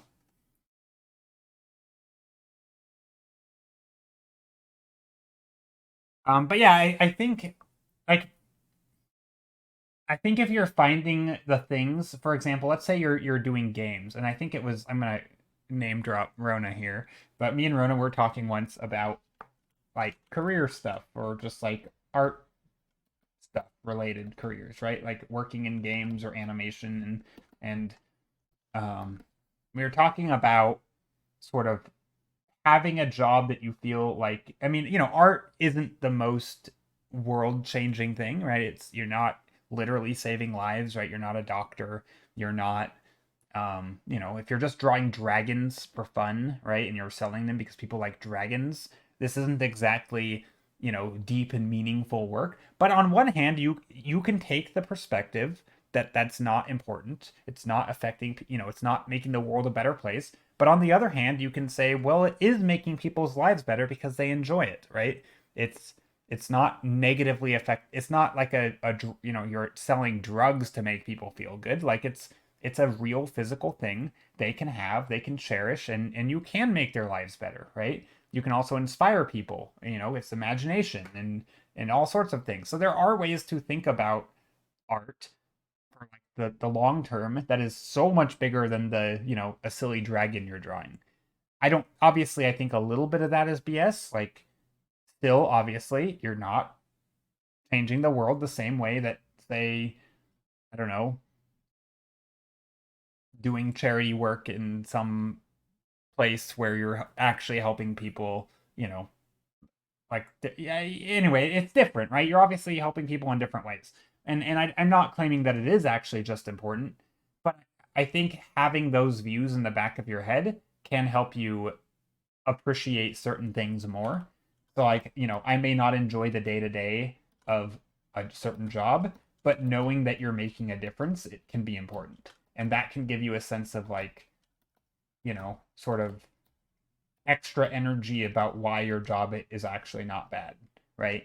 Or knowing that you actually get to interact with people as opposed to not interact with people, right?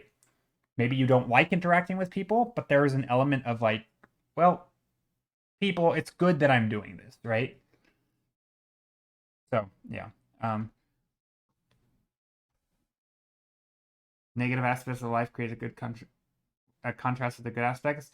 Yeah, but I think you can also I don't think those negatives have to be in your life for you to contrast them. I think this is where shifting perspectives and you can contrast with other. This is why people will say things like, somebody will get injured and they'll be, and I don't agree with saying this, by the way, but they'll say things like, well, at least you didn't die. And you're like, thanks, I guess, right? But the whole point is that there are ways you don't have to have the bad thing happen in your life. You could be like, well, you could be in a different country without food or something. Like, there's ways to be grateful for things that you do have without having to experience not having them, right? This is where just thinking about things, and it's probably like a field of philosophy or something, but basically take it something and say, what if I didn't have it, right? What if I didn't have my computer? What if I didn't have my home? What if I didn't have, my family or people that I can talk to or an art community online? Like, I can be grateful for these things without having not had them, right? I've always had a family, but I can still say, like, what if I didn't have them? And I can appreciate them more, right? Or hearing stories of other people who've gone through hard, like, there's, I don't know. I mean, maybe that doesn't help. Maybe that's even worse for some people. But I don't know. I think that can make you appreciate stuff too. And I don't think it's going to happen immediately. Like, I think it's kind of falls in line with like a belief almost. Like, you have to just know it. It's not, I don't think you just think about it once and you're like, "Oh, now I love my job." No, you aren't just going to hate your job one minute and love it the next because you thought about it. Like, but I do think it's over time you can sort of think about things in different ways, and suddenly you start to view your job differently and maybe view yourself differently, and I don't know. But yeah, Kath, how are you doing? We're getting very deep in here today. Deep into philosophical rants.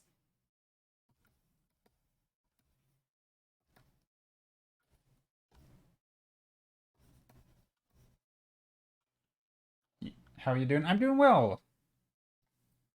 Oh, you're asking Kath. But yeah, I'm doing well also.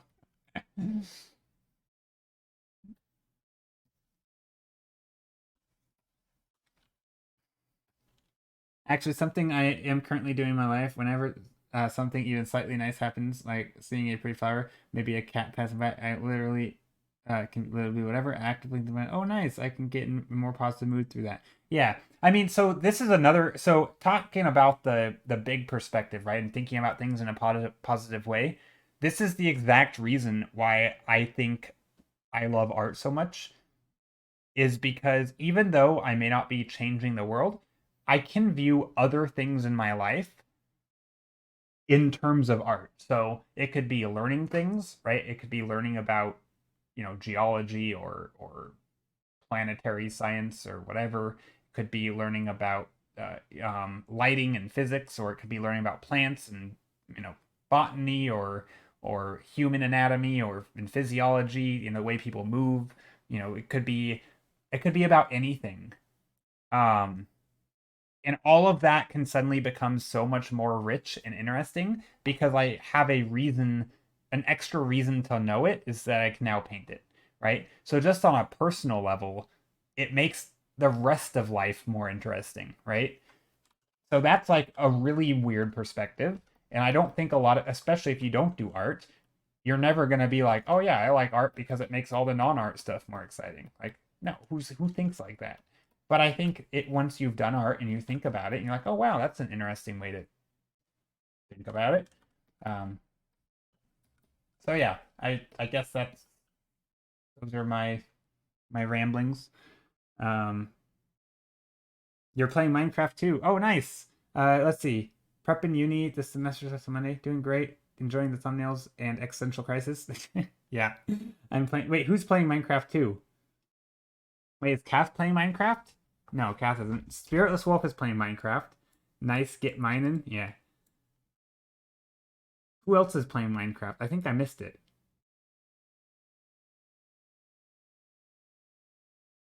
I want to get to the point where I'm content with the pay, enough pay to enjoy my downtime and get paid enough to have that downtime. Yeah, I think that's kind of the way I view it too. That's sort of the end goal where I'm okay with putting up with a little bit of crap as long as I still have the time and energy to do the things I want. And otherwise, I don't really. In some ways, that's okay. Actually, going to be doing scrolls. The server I'm on has scrolls which have quests. Oh, nice. No, I'm playing Minecraft as well as watching you, Joe. Oh, I see. I see. That is so true. Art enriches every aspect of my life. Yeah, and I think so. Even so, now going back to the why, you know, thinking that you need to enjoy every aspect of art. If you think of this just as like a total, your life, right? Here's your life. This is getting really self-helpy here, I realize. Um, right? And if you have art here, right? Obviously art's not going to be all of your life. Let's put it almost half because, we're really obsessed with art here. So art is like half of the pie, right? We're gonna call it 45. Is that 45? I don't know. Somebody could probably tell me more. No, that's 45. That's not 45. No, no, no. 45 is less than 50. So yeah, let's call it 40%, right? This is art. If the quality, so I don't know how to do this, but let's say I'm combining charts, but let's say the quality of the art is, gosh, how do I visualize this? Art doesn't have to be 40. What am I trying to say? I feel like if you can do a little bit of bad stuff, not bad stuff, but like art, if it enrich if the art that you do, let's say you only like this part of your life, like I don't know, an 80%, right? It could be better. You don't like all of it. Maybe you only like 50% of it. This isn't 50% of the pie. This is how much you like this thing, right? The intensity of it, right? So this is, but if the intensity of this, it's like, okay, this thing in your life is only you only half like it, but what if it makes all of the rest of it amazing, right? It's like the gold star, right? It makes all this stuff amazing. I'm gonna make this stuff kind of gray, right? So the gray slice is how much you like it, and it makes you like the rest of your life more, right? If you were to remove this, right, it might actually, with the case of art, it might actually diminish this, right? It's now not as vibrant, it's not as exciting. Art, so it doesn't have to be the case that you love every minute of art, but if it can give you an additional reason or an additional sort of excitement in the rest of your life, a new way of looking at things, new interest in learning different subjects, um, I don't know. I feel like that's valuable. I value that. I don't think I would want to give up art if it meant that the rest of the things I do aren't as exciting as well, right? Like what would I want to do else? Like, and it's, I don't know, like art can also just be a hobby. It doesn't have to be your whole life. Like you can have a day job, right? And you can do art on the side, and art can even make your day job more exciting, right? For example, if you're standing at a cash register and you're interacting with customers and you draw a lot of people, you can now start to like look at them as like as subjects to be painted. It's like I can pay attention to their facial expressions and try to understand their emotions, and how would I paint them. Oh, here's a really pissed off grumpy customer who's trying to ruin my day. Like, let me use this as an opportunity to learn how to paint a grumpy, pissed off customer. And now I can be happy about that interaction because I learned something. Even though, under normal circumstances, that customer could have ruined your day. But now you have something to take away from it. You'd be like, I know how to paint grumpy people. I learned that their eyebrows go all funny when they're pissed off. Like, I don't know. I feel like there's little ways to gain something. Anyway. If art is half my pie, the other half is me procrastinating doing something. I'm not playing, but you should be. I want to play Minecraft again. It's been a lot of fun. I've done that trying to look closer at customers as a cashier. It feels very weird to stare at them for like, it's like, well, yeah, you don't have to like be weird about it. But yeah. But I think getting in the habit of sort of shifting perspectives like that, where you can find little tiny things about what you're doing, and you're like, this isn't so bad because this is not an opportunity that everybody has, right? Not everybody is interacting with customers. Like, take any character artist. Unless you're going to conventions, how often do you think artists are actually talking to different people every single day? Like, you probably talk to a lot of the same people. You probably talk to, you know, family, friends, that kind of thing. But like random strangers, like that's not really that. I mean, I realize that, it's not like the conversations you're having with random customers is super meaningful, but there's still something to be gained from that, even if it's super tiny. And there are ways to use that in art, and I don't know, it is somewhat valuable. Anyway, you love the grumpy. Yeah, it's one of my better analogies that I've come up with on the fly like this. I'm pretty happy with it.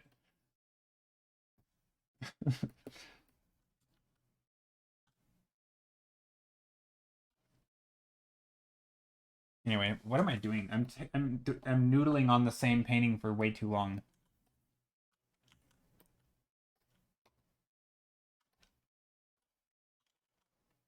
Let's go with green.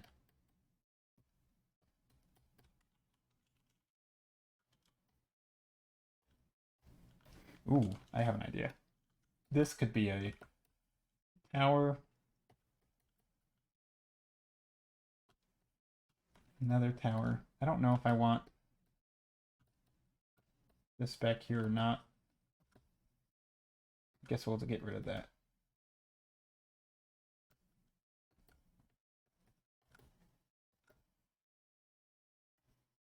Anyway, so grumpy eyebrows are go all funny. I see, I see. Yeah, exactly. How are you, real big mountain? And you can make a difference in their life. True. Some of those positive interactions can occur with strangers. Exactly, exactly. You can make a positive interaction with their life, even if they're pissing you off. You know, like you. Yeah. Anyway, this isn't about trying to justify doing cashier work though, because I think there are ways to move and pivot in your job. Like I'm not saying just do what you're doing and be content with it no matter what and suck it up. Like I'm not saying that. Um but if you enjoy most of art, right? These are ways you can think about other things about art, right? So I don't know how cashiering even that was just a random example, but um I'm more just taking something that maybe you don't like but you feel is kind of necessary for the thing that you actually want to do, and then you can view that negative thing in a slightly better light, and then it becomes not so bad.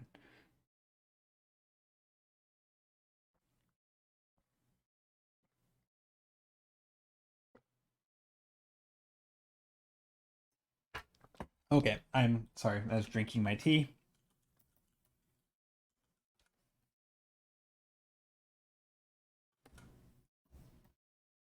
Let's do some circles. Yeah, I'm kind of painting slowly today, and I realize that, so I apologize for that. I feel like I should be going quicker. I mean, I shouldn't be apologizing for painting slowly, but I do feel like there is an element of people want to actually see me paint a little bit. When I worked in a call center where my job was collecting on people's delinquent phone bills, I was drawing my cartoon during. Yeah, well, that's cool. Wait, they let you have. Oh, that's cool though. They at least let you have a pencil and paper. I know a lot of jobs like that basically don't let you have stuff. Like they don't let you have your phone. They don't let you have your anything. My brother, he worked in a call center for a while, and he basically, it was like you went into like high security even though it was like not even that important, but because you were dealing with customers' private information, they basically wouldn't allow you to take information about those customers out of the building with you, so you'd have to essentially memorize it if you wanted to. You couldn't like write stuff down or use your phone. Ranty Joe again? Yeah, I'm ranty. As long as my quota was up, I was allowed to do it. Oh, that's cool. Yeah, that makes it very nice. And I'm good. Hope you're good to yourself. I am doing well. I am doing very well.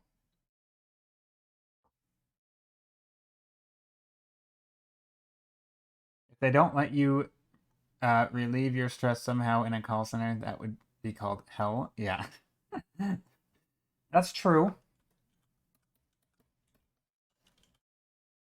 That is true. Yeah, but I think doing stuff like that is a good way. And there's a term for that, I think, called job crafting, where you take aspects of your job and you customize them to make them actually more enjoyable. Maybe it's shifting around the schedule a little bit, maybe it's changing up your duties or reorganizing how you structure your day. Basically you're making it the way you want it so that you give yourself the basically whatever things you need out of it. Um, so I was gonna do some circles, wasn't I? There's like some sort of something. I don't really do a lot of green and orange, but what if I did some is green and orange a weird combo? Kind of is. Or that green and orange is kind of a weird combo.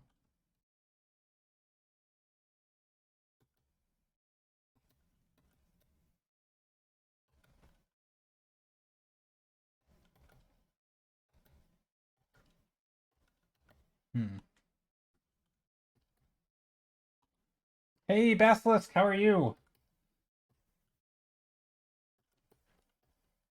But yeah, I do think that the idea of sort of viewing art things in ways that are bigger than art, right? It's like viewing this maybe, this silly little thing that we're doing, like drawing an environment or talking on stream, right? It's like I mean, I guess stream for me is a good example of that. Like I don't have like on the surface, right? I'm obviously not, changing the world.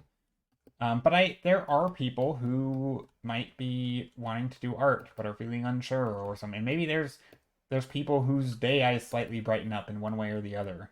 Or maybe like the sense of community. I mean, at the very least for myself is important, but I think it's important for others occasionally too. Um, those kinds of things can really make me value streaming because it is in some ways bigger than myself, right? And I don't have to love every minute of it, which, funny enough, because of thinking about it this way, it actually makes me love it even more, right? It's like I found an additional reason to love it, and I really like it. It's sort of it's made it even better, right? And I think this is when I say I don't feel like I overthink things, but I think about things a lot to the point where I actually end up pumping myself up because I'm finding justifications for things, which is maybe a little silly, but and you should I feel like there's some people might claim that you shouldn't have to justify doing like you shouldn't have to talk yourself into things. But I guess I want to talk myself into it. You got a nice community as well. Yeah, no, honestly, the this community is great. This stream is very helpful to make me finish my gouache homework. Oh, nice. Do you want to share it when you're done, and also get to also learn and inspired for how to use colors? Well, if you have any questions about art or colors, or specifically colors or whatever, feel free to ask. I realize I'm just ranting about non-art stuff, kind of. So please do. Don't be afraid to ask questions. I like answering questions, as you can probably tell by my ranting. Um, yeah.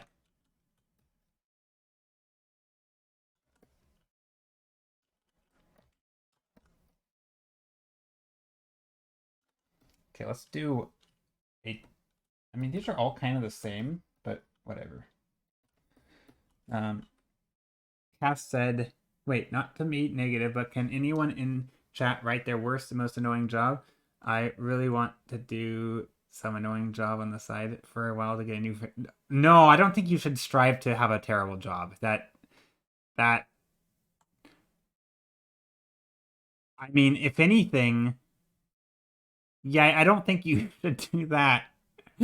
I I really want to do I don't think you want to do an annoying job. That I'm not advocating that. I mean I guess it could be okay if it were like a 1 day volunteer or something, but I think those jobs they eat away at you and it's not an all sucky every moment. I think any new job, if you've never done it before, is potentially going to be exciting on the first day, even if it's going to be the worst job of your life. Okay, I haven't. Okay, so when I got hired at a grocery store once, literally my first month, not even first day, but my first month. Actually, it wasn't the first. So the first couple days was normal. It's like, here's what you're going to be doing. You're going to be going around doing your stuff and helping people, and basically, I'm just like the errand boy. But anyway, very quickly, doing being the errand boy turned into oh, well, we're gonna have a giant inspection and we haven't done any cleaning in like 10 years. Uh, you're gonna be cleaning and up until the inspection happens. So I was literally on my hands and knees, grubbing like just random stuff underneath like shelves in a grocery store, but like underneath them. So like I have to uh, grab, like lift up, take all the product off the shelf, take the shelving off, and like scrub the stuff. And it was so stupid. And I had to use like on some of the spot it was so bad. I had to use like this floor stripper stuff that would like destroy anything that it touches so that you can like scrape the stuff off the floors.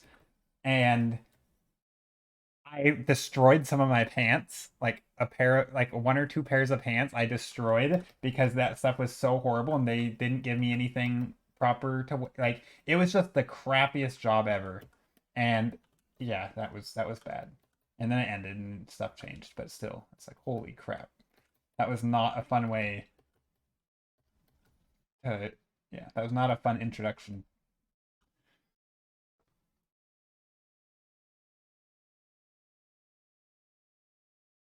Some of the soaps I used to clean planes melted my gloves. Yes, dude, there's some strong chemicals out there that will just destroy anything they touch.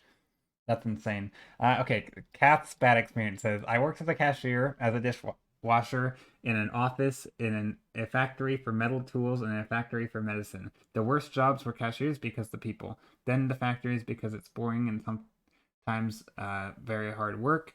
Then office because it was just boring. The best job I had was the dishwashing one because I had a good team and it was so stressful that time passed so quickly.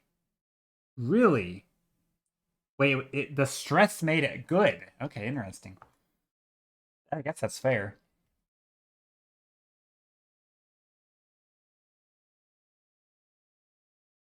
No problem. In my experience, any terrible job can be good job when there's good coworkers. True, but when you don't have it, that's true. See, and that's another perspective, right? Oh, hey, I'm working with really cool people who are fun to be around. The work itself is now irrelevant, right? And I think there's lots of ways to sort of justify the work being irrelevant. Obviously, if you're making an impact in your community or something or whatever. So yeah. So let's do this.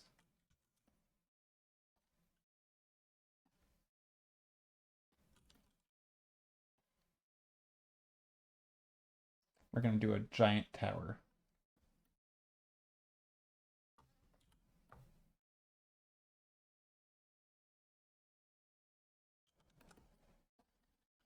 So basically what I'm doing now is I'm just starting to draw some shapes, some dark shapes overlapping. Let's actually go in here with some light. I'm gonna layer on top, dark and light.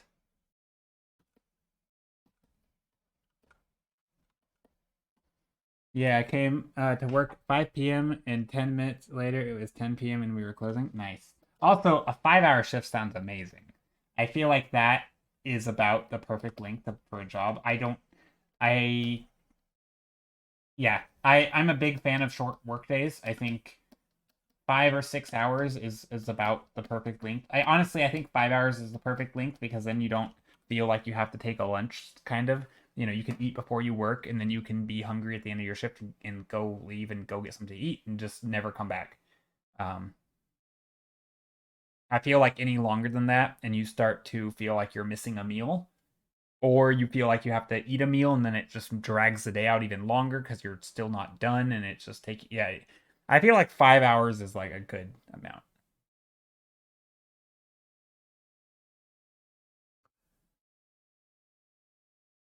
And just like I'm not convinced people can do. I'm like obviously there's physical work, right? If you're not too physically tired, you could technically do that all day probably. And but even with mental work, like I'm not convinced people are doing good, solid, mentally difficult things for 8 hours a day. I don't buy it. I don't think you can do that, or at least I can't do that. Maybe some people can, but I truly don't believe that is the norm. I think a lot of time is either ends up being wasted with like downtime, like preparing yourself from switching tasks or something. Um, yeah, I don't know. I don't quite buy it. Ooh, let's do a different perspective. Let's go like this.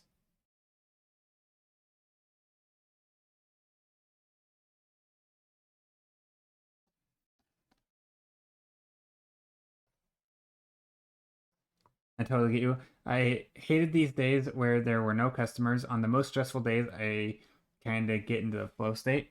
Mm. And then again, the factory jobs were backbreaking and at times, and a 40-hour week, and shifts started at 5:30 a.m. I actually like early shifts. So this is something that I think I have a different opinion on than a lot of people. I think the super early stuff is actually kind of nice if you have to be working 8 hours.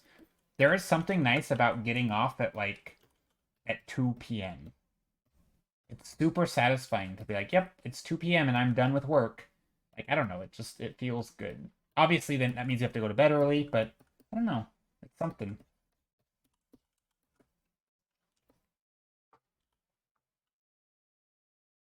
Hmm.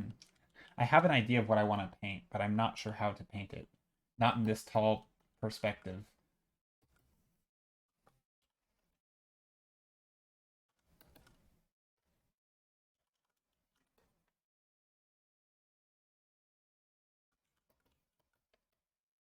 I guess here, let me slap in some color dodge and overlay and all this stuff. Let's do a blue and then a dark green maybe. Actually, not a green. Let's do a dark red. Red, blue, and yellow. That's what we'll do.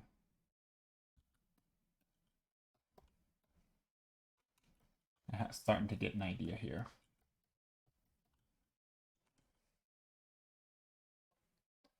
Very grays. Actually, maybe this should be blue and yellow and orange up here.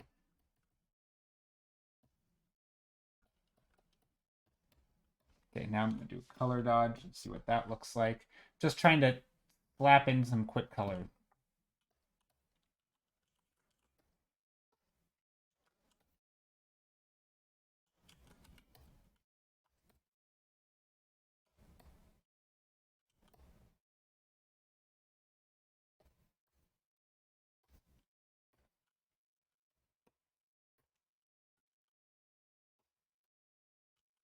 Okay, that's that.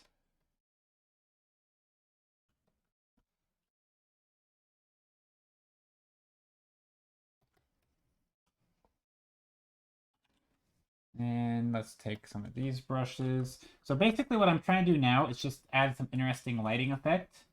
Um, and starting to get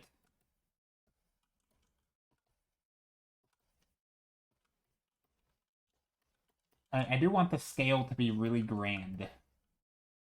Yes, I just said the word grand, unironically. A grand scale.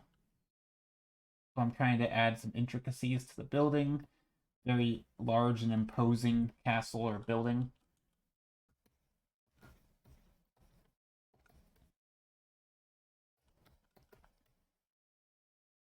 This painting looks super impressionistic. A little bit, yeah. Maybe there's some blue down here as well.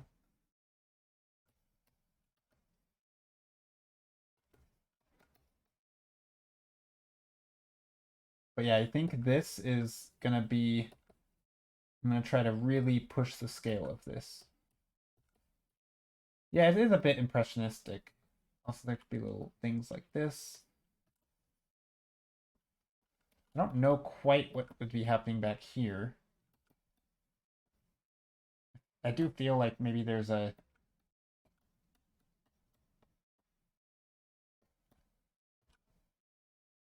But even this could be a lot more intricate, right? We could have all sorts of things and towers, and I something about intricate buildings. I a while back I kind of got on this little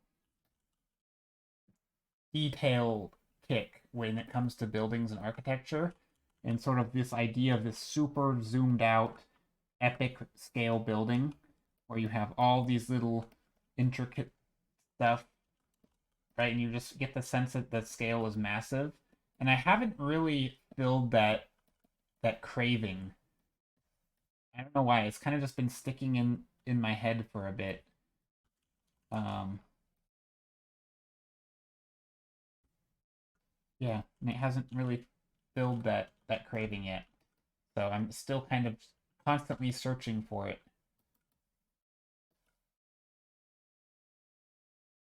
Maybe there's another one up here.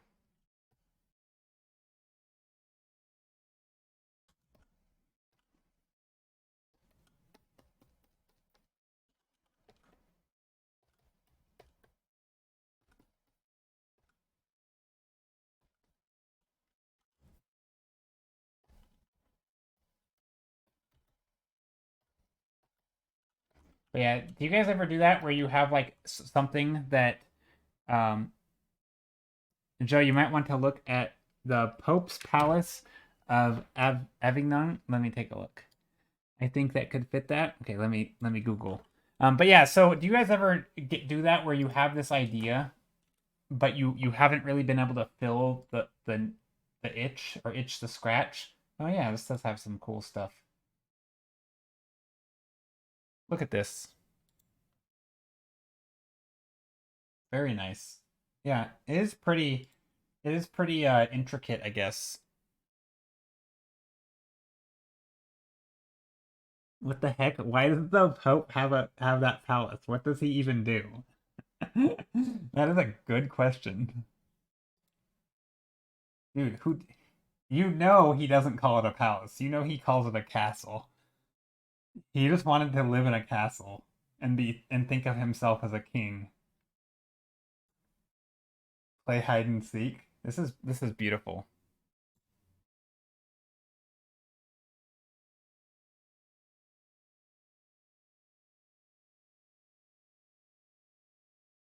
Yeah, imagine one person being like, "Yep, this is totally worth it." Yeah, that's beautiful.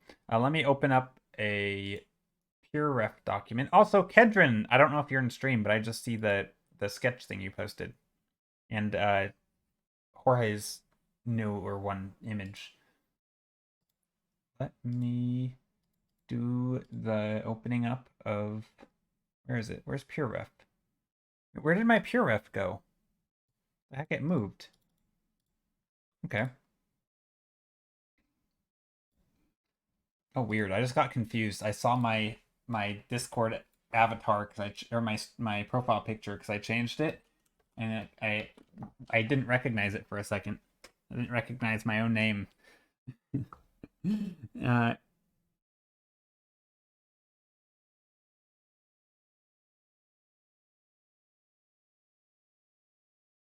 it's not the Palace of the Pope. Oh, I see. Okay. It was a palace of the popes in the Middle Ages. I see. I see.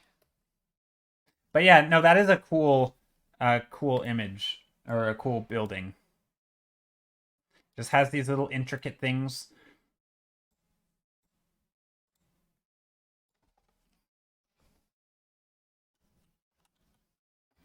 Yeah, definitely. What the heck? What just happened? What is that? Did you guys see that? What's happening?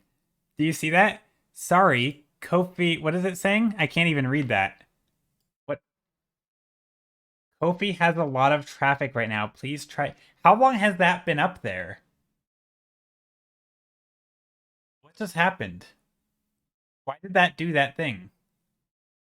Did you see that? It just popped up real big and it was like error.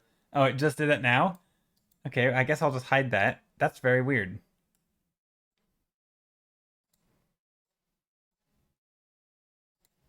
Yeah, I've always had a little thing down there. No, it's not. No, it was a I don't know, somehow it malfunctioned and it sent a like that just appeared. Yeah, it was very weird. Anyway, no, well, I've always had there was always a little banner down here in the bottom corner. Well, maybe it's you can't see it right now. Oh, there it is. Yeah, so I've always had the banner down here.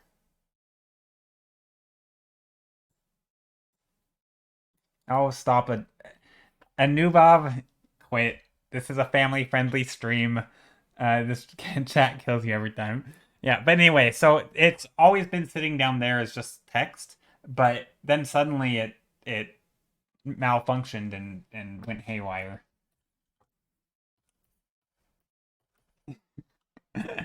There it is. Your words, not mine. I know. I know.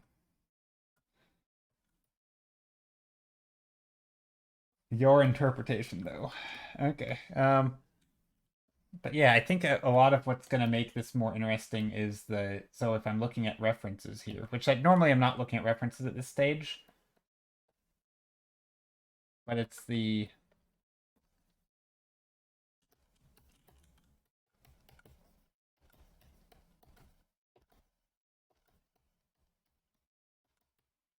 maybe there's something down here in the foreground. Like maybe there's stairs. I like stairs.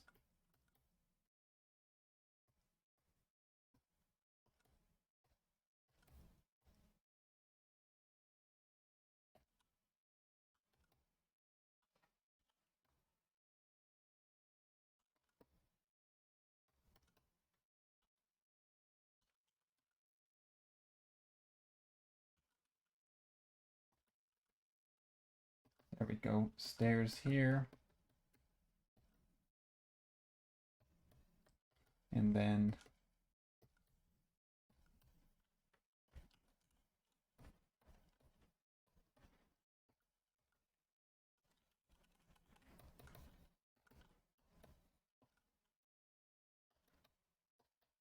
there. Okay, so that's gonna be that one. Okay, let's vote. Um, 1, 2, 3, 4, 5, 6, 7, and 8. I realize these are funny and they're off to the side, but that's okay.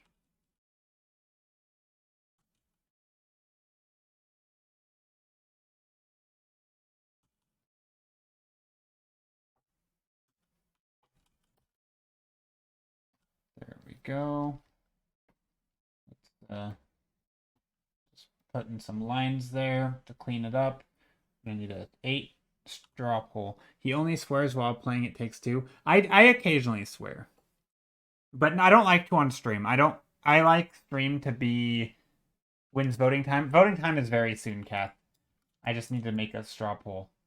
Yeah, I don't mind swearing, but I don't really like swearing on stream. I like to because I feel like one, I realize that there's a lot of younger people, or sometimes not necessarily right now, but there have been. And also I feel like art streams typically, I don't know.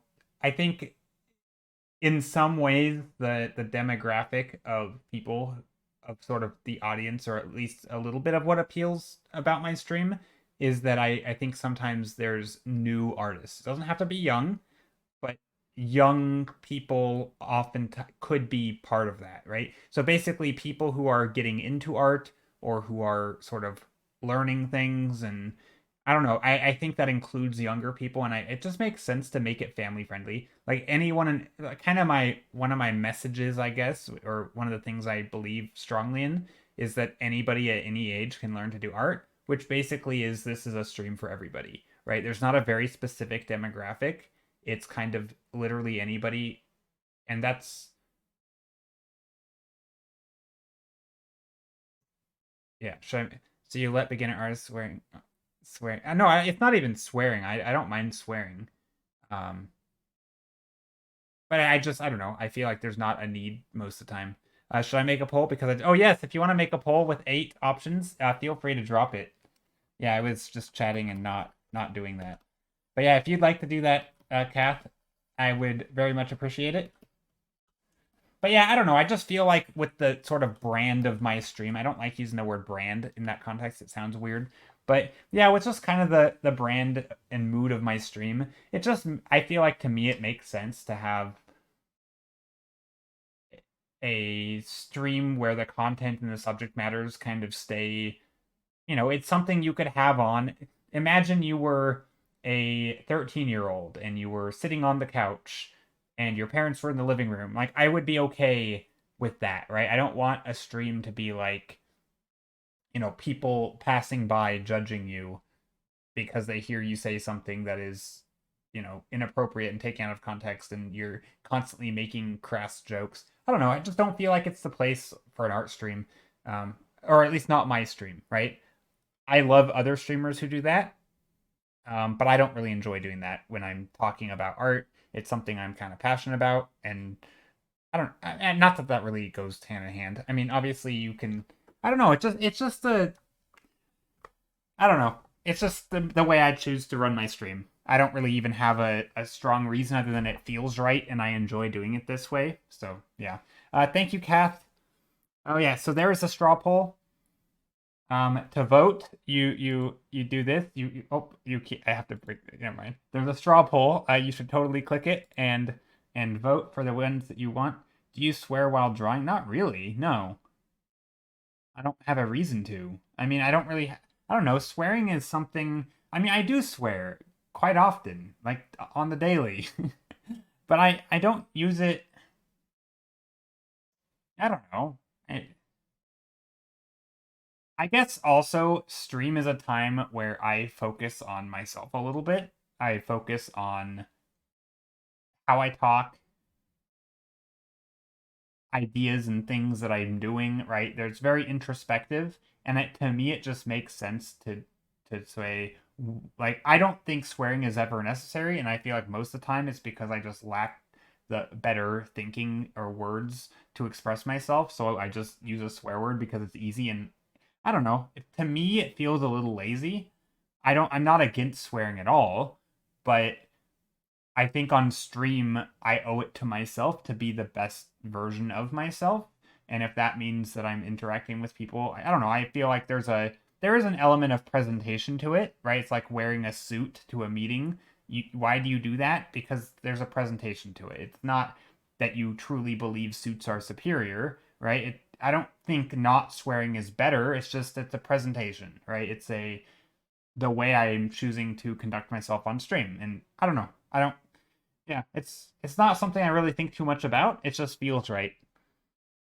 And I'm always yeah, anyway. I do just mind though, I only really draw at school and it's just not good look in front of teachers.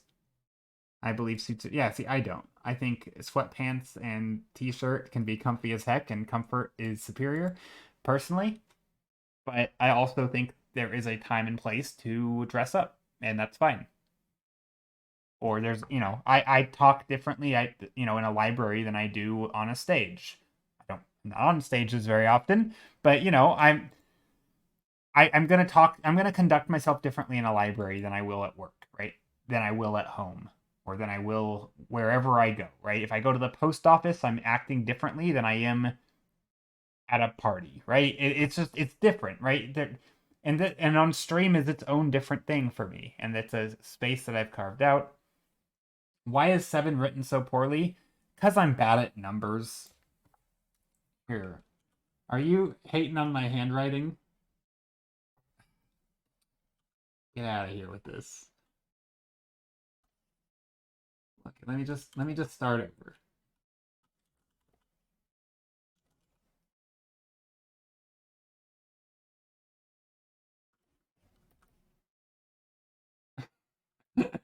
I'm painting it. I'm not even drawing. I'm painting the 7. There you go. Is that a better 7? I do hate on the whole stream. Or should I? I should have made it worse, is what I should have done. You know how some people will cross their 7s, which is weird? The hot 7. Thanks. I worked really hard on it. That's not a better 7? I don't know how to draw the number 7. What do you think I am, a writer? I don't write letters. I cross your 7th. Do you? Looks distinct. So yeah, I don't. Thank you, Nuzakara. I appreciate it. So anyway, get your votes in right now. Uh, for example, I'm gonna vote for number that one. I'm not gonna say it out loud. And this one. And ooh, not that one. There we go. I voted.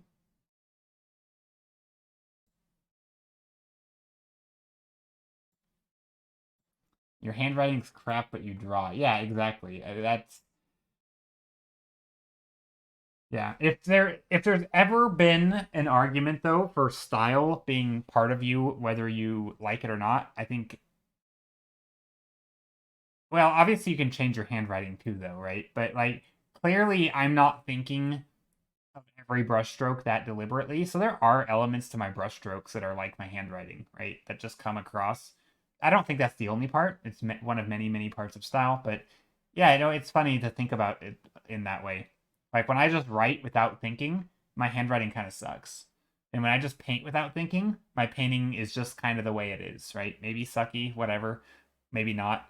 But I can work on that and I can suffer through it, and eventually it can come out the other side looking a little better. But it really is like trying to change in some aspects of it is trying to like change your handwriting. It's not easy. Um, it's definitely possible, but it takes repetition and habit forming, and yeah. Anyway, so right now number 8 is winning, and number 4 is tied or almost tied. Come on, can we get some votes for number 4? Let's get some votes for number 4, guys. We have 3 minutes and 43 seconds left of the poll. I'm doing the whole campaigning. Let's go with number 4. Let's do a vertical landscape. We do horizontal landscapes every day of the week almost. We don't always do vertical. Let's go with the vertical one. LMAO, we'll just call him JS from now on. Wait, who's JS? Did you paint traditionally before? I have painted traditionally, but not very often, and I'm not very good at it. Color mixing is hard for me, and to constantly recolor mix, I just haven't done it enough to be really, really comfortable with it. Now you can call me JS or Stiller or Joe. I mean, not everybody's gonna know to call me Joe when my username is JStiller30, right? So yeah, that's fine. You can call me that.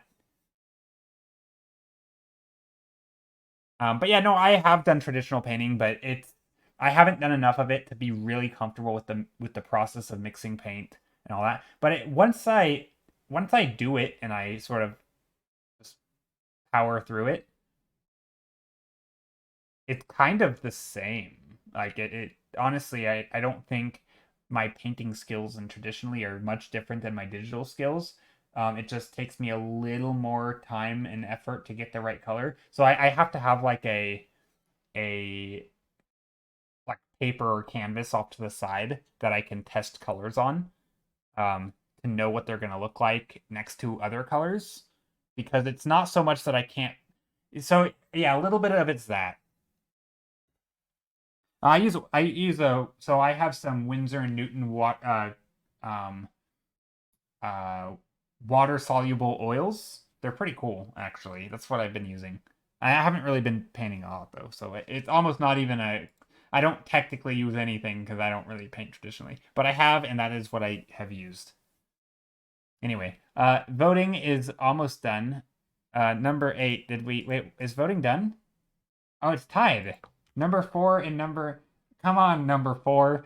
Aren't oils the hardest to use, traditionally speaking? Maybe. I don't know. I don't really care. It's hard. Like I say, I think that the skills are the same. Um, you know, no, I mean, I would argue watercolors are harder because you have to paint from reverse, right? You have to paint like leave the whites, and then there's no going backwards, right? You can't undo you can't add on white after. If you mess something up and you paint it too dark, you're screwed, right? With oils, you can absolutely layer on lighter colors. You can let it dry and do additional oils, and you have to left it dry. Yeah, you have to let it dry, and it kind of sucks, I guess, but it's still possible. It seems you want to make number 4. Just go for it. Don't give me permission on what to do. This is my stream. I'm gonna do it if I want. No. We're gonna cast it to a vote. We're gonna go to a vote. Slash poll 4 or 8. I like the competition. Okay. Number 4 and number 8. Start poll. 4's got my attention. Here, let me zoom in so you can see. Oh, I can't zoom in very well. Okay, there's now a poll at the top.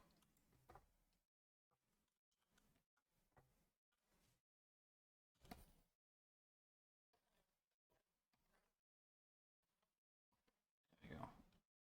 It's a democracy. Joe has no choice. I mean, but come on, number 4.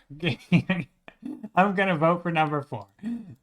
Uh, it's a democracy, but I'm gonna ban you if you vote for number 8. Just kidding. No, yeah, vote for your heart. Just know that if somebody doesn't like painting, if you don't like painting something, that it's probably not going to turn out very well. No, I do like number 8. I like number 8 a lot, but I think number 4. What if I don't know who voted for what. You can't just lie and tell me that you voted for 4 when you actually vote for 8. Your campaign worked on me. Let's go 4. Yeah. There we go. I gotta consume all the knowledge here. Oh, thanks. I'm flattered that you think there's knowledge here. No, I think there is. I'd like to think I know something about painting.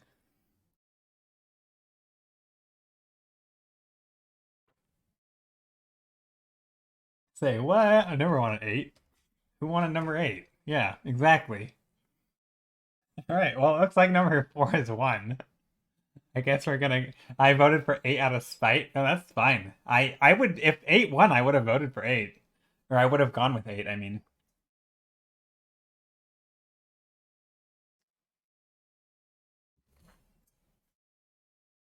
Totally a democracy. Not rigged at all, right?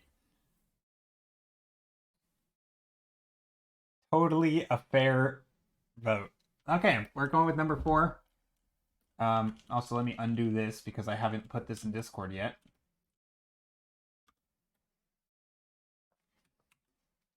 Yeah, totally fair. Poll ended. Okay. Thumbnail archive. Posting this in there. File. Save as. A new clip document.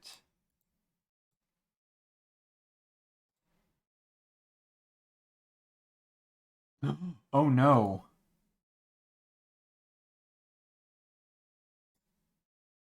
I goofed up. Whatever. I'm just gonna go with it and pretend I didn't. What do I do though? So the thing I'm contemplating here is I forgot to turn off the time lapse from the last stream. So my last stream I had my time lapse saved up to the thumbnail portion, and that's when I save it as a separate file. And normally I take the previous stream's time lapse, turn it off, save it so it overwrites it, save it as a new file and then turn back on the time lapse and clear it so that it starts out as a blank canvas with the same template. I take the template from each stream and just reuse it. But I forgot to do that this stream, so I still have. So here, let me show you what I'm talking about. So if I go to time lapse, export time lapse, here, let me show you. Well, it's not the whole painting. It's just I believe, and I could be wrong. I hope I'm wrong. Maybe I did this without thinking. But yeah, so remember this was last stream's time lapse, right? So I have the time lapse of all the thumbnails from last stream, and then at some point you can see me clear it, and then I started with today's time lapse. So basically, half of the time lapse already is last stream, and then from here is where I diverted or whatever. Oops, right here, and then I made it a new file, and then I started painting. So yeah, I kind of goofed up. Kind of goofed up. That's okay. Whatever. We're just gonna go with it. Just go with the flow, I suppose.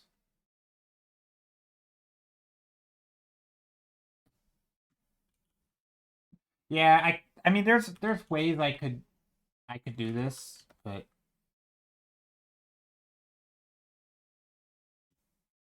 we'll go like this.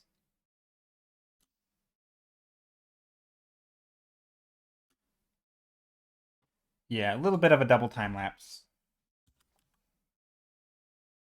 And just keep it that way and make an infinity time. Oh god, that would be so taxing on my computer. It would take like an hour to save, and then I would probably crash. I'd have to somehow turn off autosave feature. Otherwise I would be crashing.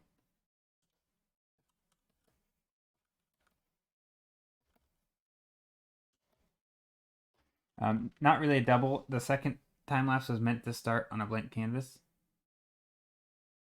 I mean, it did. It did start on a blank canvas. What do you mean? I brought back two thumbnails from previous streams, which is why you had those two, the two horizontal ones. But technically, I did start over. Like at the start of my stream, if you go back to the VOD, it was a blank canvas with the template. Um, but then I quickly brought back some new old thumbnails, and but that still counted. Anyway, so yeah, this image, I like it. It has some composition stuff. So magic, yeah, basically I cheated is what happened. I reused some of my old art so that I made it look like I was more productive than I actually was. That's basically the. See, this is like stream, like movie magic or stream magic. Like you never know what's real and what's fake. Like if I make a joke, is it rehearsed or not? Like you'll never know. Do I plan out every word of my stream and it looks like I just am interacting very naturally, or am I, secretly spending hours and hours? Just kidding. I don't know. What am I talking about? Anyway, I'm gonna keep painting. Joe exposed in 720p. Yeah. Okay, so composition wise, I like this thing. Chat, yeah, maybe chat's paid actors. There's the only reason there's engagement in my chat is because I'm paying them. I imagine Joe standing in front of the mirror practicing his joke. I don't think I've ever told a joke. Have I ever once told a joke on stream? I don't think so. I say things in joking ways, or I'll say, I guess sometimes I'll make a joke of sorts, but not. It's like always subtle, and I think most of the time people don't even realize what I'm saying. I don't know. Very rarely do I joke. I don't feel like I'm much of a comedian. Yeah, I'm very. I don't know. I don't think of myself as funny at all. Like, yeah, I'm just not a funny person. Maybe a little funny looking, but not actually funny. You have told stories about your personal life, so yeah, you did. Okay. Ah, I get it, Ellie. Saying my personal life is a joke. Just kidding. I don't. Is that what you were implying? I don't even know. I think jokes also go over my head. Tell one now. I don't have any jokes. I don't have like an arsenal of jokes to tell. Yeah, I think Ellie friend with the roast. Jeez. Uh, hello there, Majar. Hello. Oof. feel I feel attacked. No, I'm just kidding.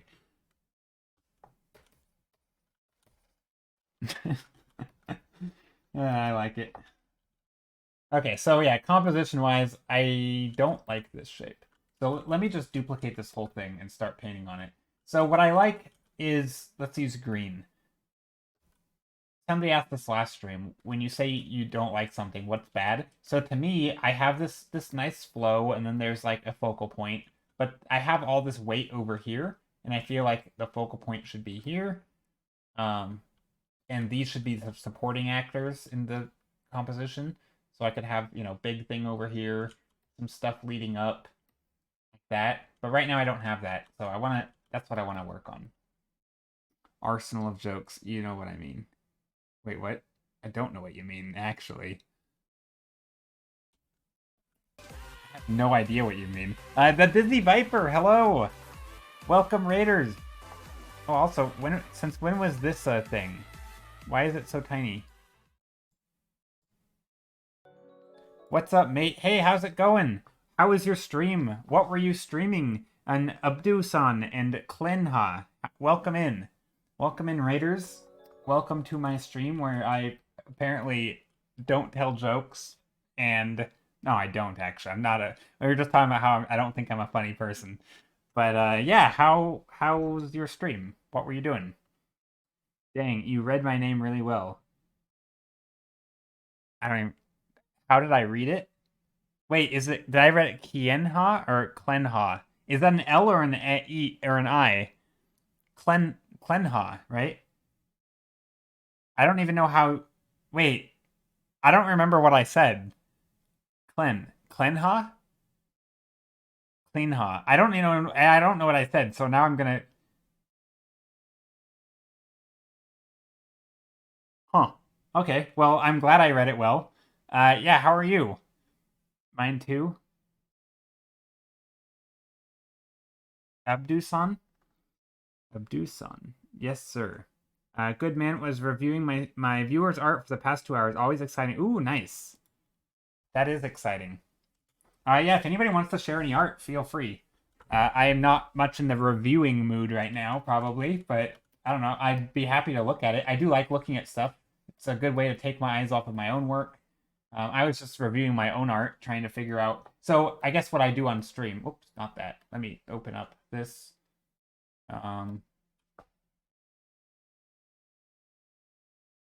Uh-oh. What's going? Oh no! Wait, no, no, there it is. Where's the old? Hold on, let me close this. I'm getting confused. File open. Gosh, I'm making a whole mess of things.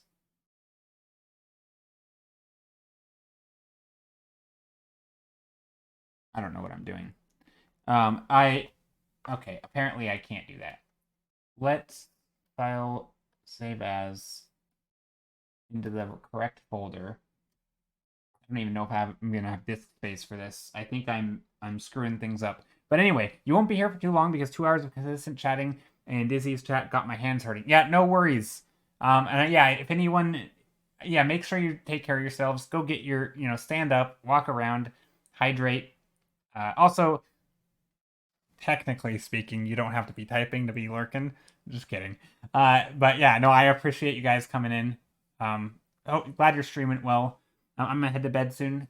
Yeah, I was gonna try and share what I normally do, but I guess I can share a different thing. Let me share last stream's paint, or 2 streams ago painting, or 3.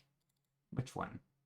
Let's share this one. So on this particular day, so basically every day I do a batch of thumbnails, kind of like today, and then we take one of them. Let's say this one we vote on, and then I will scale it up just like I did now, and then I will paint on it until the end of stream. And so I kind of it's basically idea generation. I go from just a blank canvas to generating a bunch of random ideas to picking one and painting it and turning it into something. It's not necessarily a finished painting, right? It still has its issues, composition wise, whatever. But mostly we try to figure stuff out and get a good start on it to where if I wanted to, I could finish it. And that's sort of the process of our stream. So we did that today as well. We had a batch of thumbnails. We just voted on them. This one won.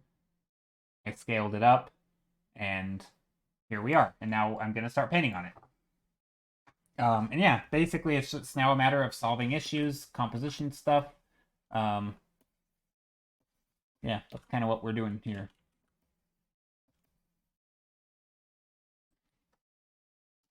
Ooh, okay, there you go. This is your Insta. Let's take a look. Can I share your work? Ooh. Oh wait. What the heck? Why did it say your I'm so confused. Why did it say your I'm confused. Oh gosh, this okay, I'm dumb. I forgot. I'm so sorry. I forgot that you had been here before. So you, for some reason, you know how Twitch does the thing where like it highlights the first time chatter and it'll highlight who rated. For some reason, I read it as like first time chatter, and I'm like, oh, you're new. You've been here before, and I recognize your art. I'm like, okay, I know who you are. What the heck? Okay, anyway, yeah, your stuff's great. Yeah, yeah. So last time it was the first. Yeah. Anyway, so this is Dizzy Viper's stuff. They do a lot of what do you call it? 3D stuff. Yeah, a lot of texturing and just making stuff look beautiful. Looks amazing. All the stuff is great. Super good. Beautiful work. Yeah, I liked it. I love this stuff. The purples and the blues and yeah, light theme. I know light. Give me a break. Light theme. I like light theme. You guys hating on my light theme. Okay, I'm gonna leave a follow and chill for a bit. My dog is crazy right now, so I'll help him. But yeah, Dizzy, your stuff is great. And thank you for bringing your community in. I appreciate it. You guys are like roasting me today. Maybe not like the light theme's not that much of a roast, but the I mean Ellie's been on top of it, but yeah. Anyway.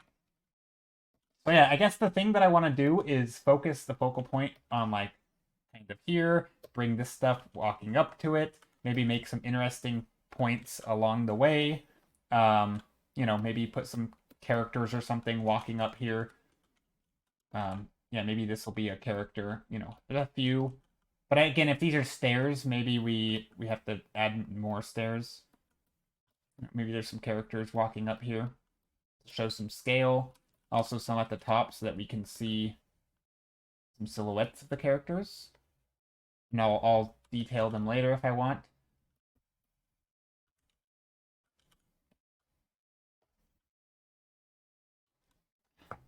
Yeah, take care and thanks again. I can only give that back to you, dude. Love the paintings. No, thanks. Let's see. What else can we do? I think these shapes can be more interesting. So this is gonna be the light shining from this direction. So these shapes, anytime we have like a break here, we can have little bits of detail. I do want to put an emphasis on the shadows here and make interesting shadow shapes and put a lot of different shapes. I don't want it to feel like it's just a cardboard cutout. Maybe there's some... So this should probably go that way. Maybe there's even some shapes back here. Could probably even go like this.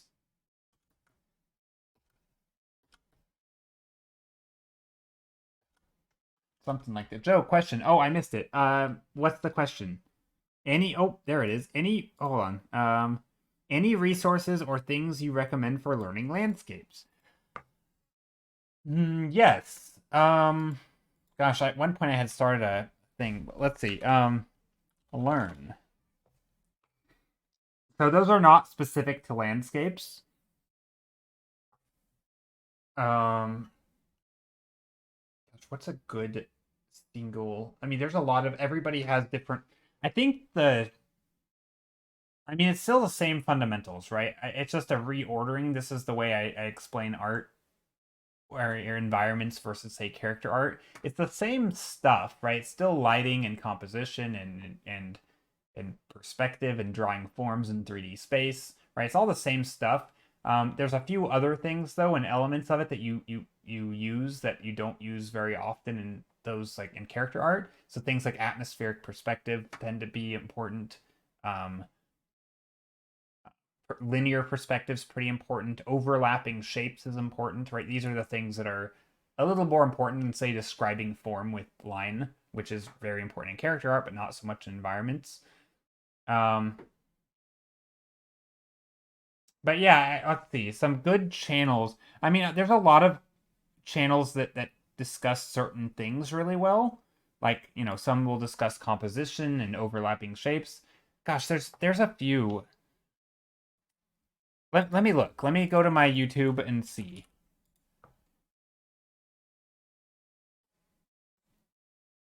Um,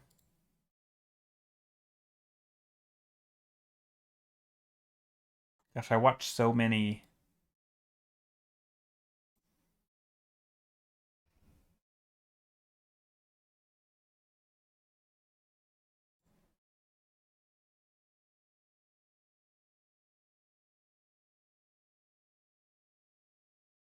Okay, so here's a playlist. Can I share this playlist?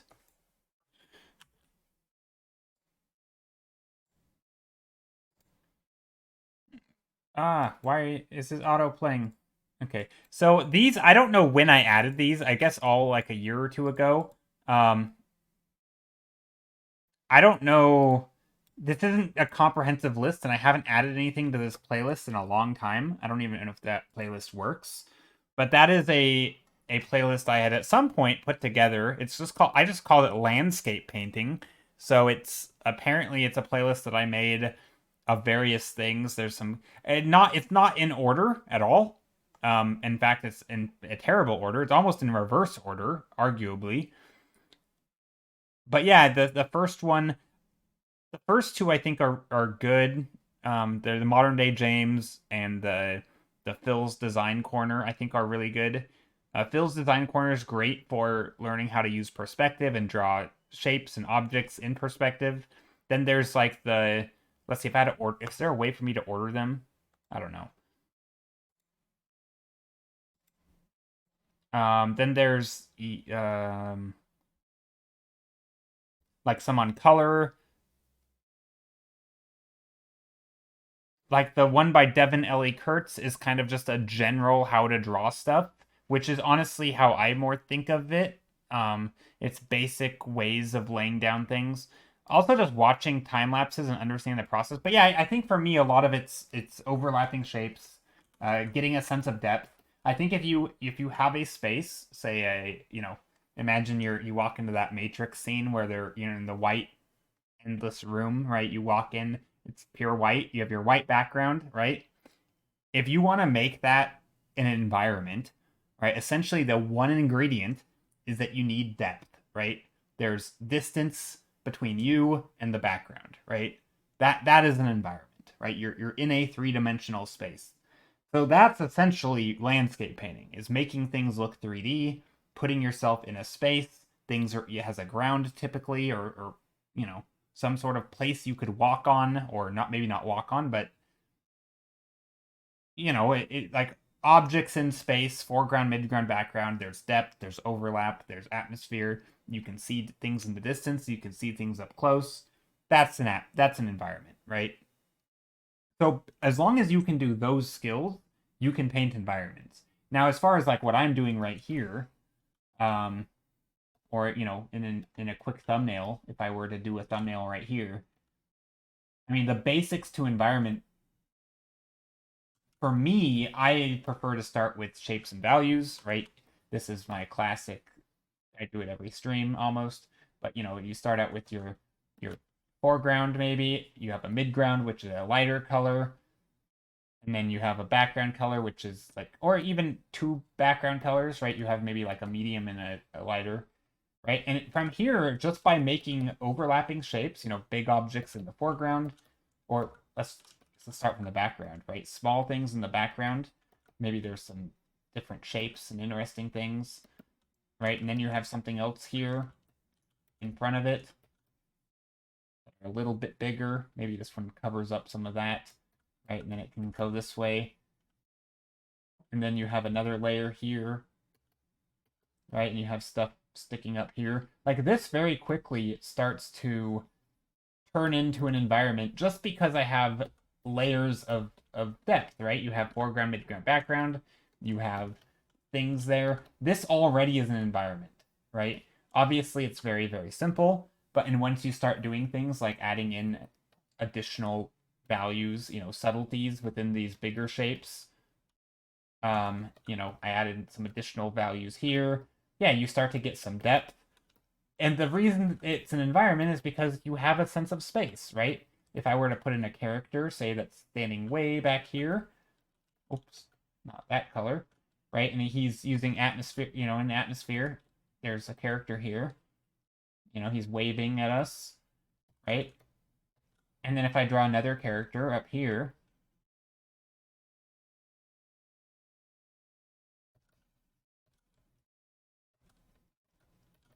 who's also waving at their friend, right? So now you have these two characters waving at each other, and there's a sense of depth, and maybe there's even more objects between them, right? And you can put them stuff between them, right? And this to me is environment painting. Like obviously this is simple, there's no color, but to do this is basically perspective, right? You have linear perspective. Things are kind of getting further away. You could draw it with lines if you wanted. But a lot of, and I'm shortcutting a lot of things. But basically there's perspective and also things get smaller, right? These objects are kind of maybe the same, but they look, one is much smaller. There's also atmospheric perspective and there's overlapping shapes, right? You can tell that this character is in front of this object, right? Or this background plane because it goes behind him, right? You can tell that this thing in green here, right? It goes behind this somewhere. And because of that, you know that this other one in blue, right, is in front of the green one, right? You know that. 1 because of values, 2 because of overlapping shapes, and 3 because of scale, right? So basically those 3 things make an environment. Like that's really all you need. Now obviously you can do that with lines as well. You can do line weights. So instead of dark shapes in the foreground, you can use big fat lines.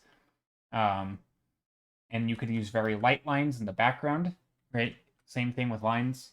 But you still have overlapping shapes, you still have scale. Right? The only difference might be values, which give an atmospheric perspective. And of course, you can get much more complicated, right? You could add in some light. You could say, what if there was a sun shining through here? To lighting over this whole thing. Maybe there's some light in here as well. Right, so there's lots of ways to sort of layer on the technical difficulties of environments.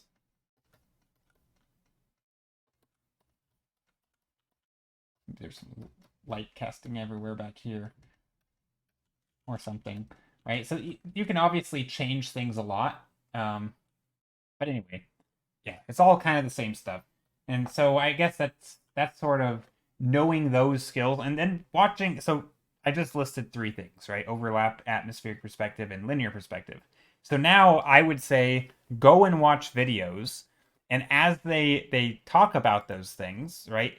You can find videos about drawing shapes in perspective. You can draw, there's a horizon line one in there. There's different people's process might have something similar. I think Jordan Grimmer has a very similar process. So he has a video on like how to sketch landscapes. His process is a little different, but the same concepts of values, lighting, overlap, that kind of thing. Yeah, I don't know. There are some good videos, but a lot of the best content that I've found aren't actually related to environments. It's more of general understanding. Like you might find a little bit of, and I think bridging that connection. So if I watch a video on character art and I'm able to take something from that for environments, that to me is kind of how the learning happens, is sort of connecting the dots and understanding, oh, they're talking about shapes. And oh, notice how they're talking about overlapping shapes and making sure that if an arm is in front of the character's body, that maybe you put a light on it so that you can see it in contrasting against the body. Otherwise, you're going to have the same value, and the arm is going to blend into the body, right? You need to be able to differentiate between objects that are in front of each other, right? This is the same thing as overlapping shapes, right? It's just basic design principles, kind of. So yeah, I think that's part of it. And honestly, just watch a crap. I would just say consume a lot of stuff and try to understand it. Also practice stuff. I don't know. Depends on how much time you have and what your goals are. On one hand, I don't like to assume that everybody is going to be obsessive and watch hundreds or thousands of hours of videos and try to sort of find the patterns and figure it out of what the important stuff is on their own, and sort of sift through it all on their own. Like, I don't think that's reasonable. But on the other hand, I think there is an element of that is good, right? So it's hard because I don't think there's like a one, learn this one trick and you'll learn how to paint environments perfectly. Like, no, there's always things to learn, right? You can always learn more about light. You can always learn more about color theory, or how to create different moods with different colors. Um, different compositions and how they make different moods come about, right? What does a composition tell you? The like how do we react to different compositions? And then you start piecing that together with shapes and design and colors and all this stuff, and pretty soon you have an entire curriculum of stuff you could learn, right? I mean, you can be a lifelong learner with art, or you can always learn more about plants, for example. Um, and now you can paint jungles because you've learned more about plants. And yeah, I mean, honestly, it's just a matter of trying to learn a lot. I don't know. I think environments honestly are easier though than characters. And I don't say this just because I do it. I think they actually are easier. And I don't know. I think there's good arguments both ways, but I think they're easier. I think character is harder because they need to be more recognizable. There's more things you have to do. Um, I guess for some people, perspective is really hard. If you can learn perspective, you can do environments.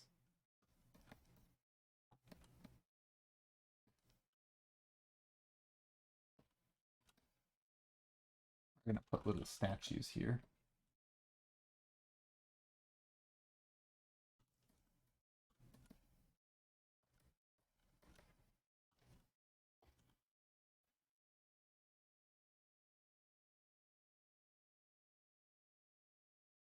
Maybe not statues. I don't know.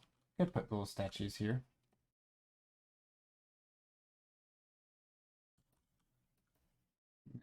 Give them little heads right here. What is this? You have a little like triangle, but I didn't mean to do that. Well, there we go. Not mean to give him a triangle, but okay. So now, let's see. I'm gonna pull up some that reference. Perspective is hard. Thank you. Seeing you block it in helps my brain process it. I was doing my studies with too complicated. So okay, so I think using references, break down and work your way up. Yeah, so there is a working from references can actually be really hard for environments, at least if you're trying to get like composition and making things easy, because you have to simplify, right? Simplifying is so important. Um, I think the easiest ones is to start with things like a foggy image. So, foggy forest is a good go-to one, right? This, if you wanted to learn something like atmospheric perspective, right? You could go learn, do a study like this, and you can start to learn values as how it relates to atmospheric perspective, right? Not every painting is going to have the same qualities, right? But these types of paintings, oops, right? These are great for atmospheric perspective, right? You have your dark values in the foreground, right? And as you get further back, right, you get lighter and lighter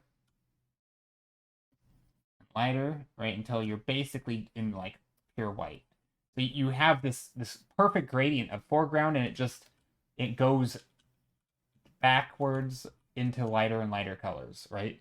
So in the same thing here, right? Your darkest colors are in the foreground, actually technically here in the foreground, and then you have your trees, and your trees get lighter and lighter, right? If I wanted to add another tree, I could literally color pick this one, just add one right here. I could just add in another tree at the same depth. Right? If I want to add a tree way in the distance, I would grab that light color, literally just grab somewhere in the bottom and pull up. Right? If I want to add something back here, same thing, just pull up. Wherever I reach on the ground, if it's that color of lightness, that's the color it's going to be. Right? And I could just come in here and just keep adding in trees. Right?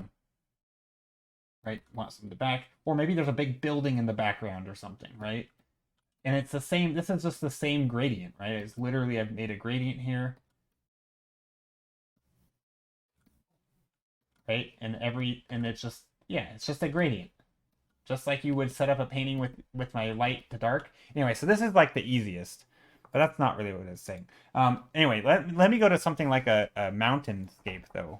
Mountain pass. I don't know why mountain pass. Um, okay, here we go.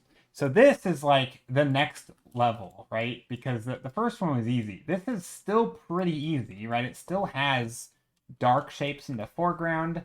But what about like this shape, right? It has like that thing. That's not dark. What about this, right? That's not dark, right? Sometimes you have paintings with light in them. The problem is that this is direct sunlight, right? This is direct sunlight. So this is going to break the rule. But if everything was in shade, this would also be dark, right? This is where simplifying things comes into play. Finding, just taking the shadow colors, and you could make them, right? You can rearrange them like this. This is going to be a lighter shape than this shape, right? This could be, and sometimes it's just a matter of making decisions, right? Maybe we don't want any of the snow back there, so I'm going to get rid of that. Or something, maybe the snow is actually good because it's going to help us with the peaks. But yeah, sometimes it's a matter of like dissecting things and simplifying them, because sometimes you start to be introduced to things that you're not quite understanding how to do, and not every painting is like, you have to simplify stuff, right? Ooh, learn time. Hey, Neo, how are you? Gotta head out. Have a good rest of the stream. Yeah, no worries. See ya, Captain Megabean. Have a good rest of your day. So yeah, I think stuff like this can be a little bit more difficult, because oftentimes when you're trying to just do a photo study, right, you get focused on this. But I think if you start to think of it as a light shape, you can then start with something like this, right? Let me just fix this to make it look even better at first. Right? So you could start out with something like this.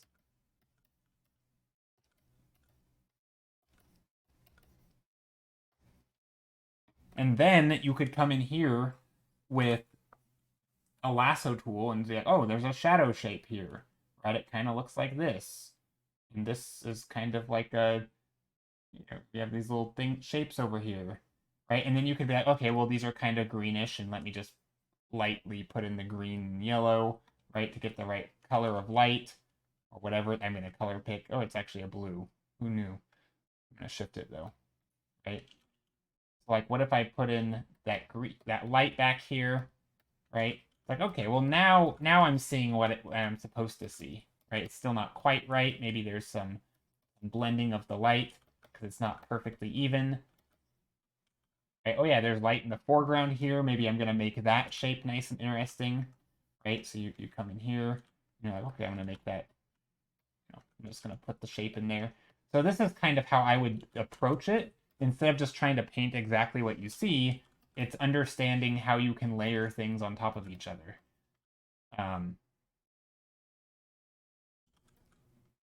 and it is simplifying it. And you know, if you're not sure what's happening down there, instead of trying to paint confusion, because sometimes images aren't clear, right? So the idea is to clarify it, try and figure out how you make it look good or something. I don't know. I'm not sure why I'm doing this, but yeah, sometimes photos are confusing. Is what I'm trying to say. But I think if you start with simple structures, and actually another exercise you can do is not even try to worry about values. So for example, just worry about form.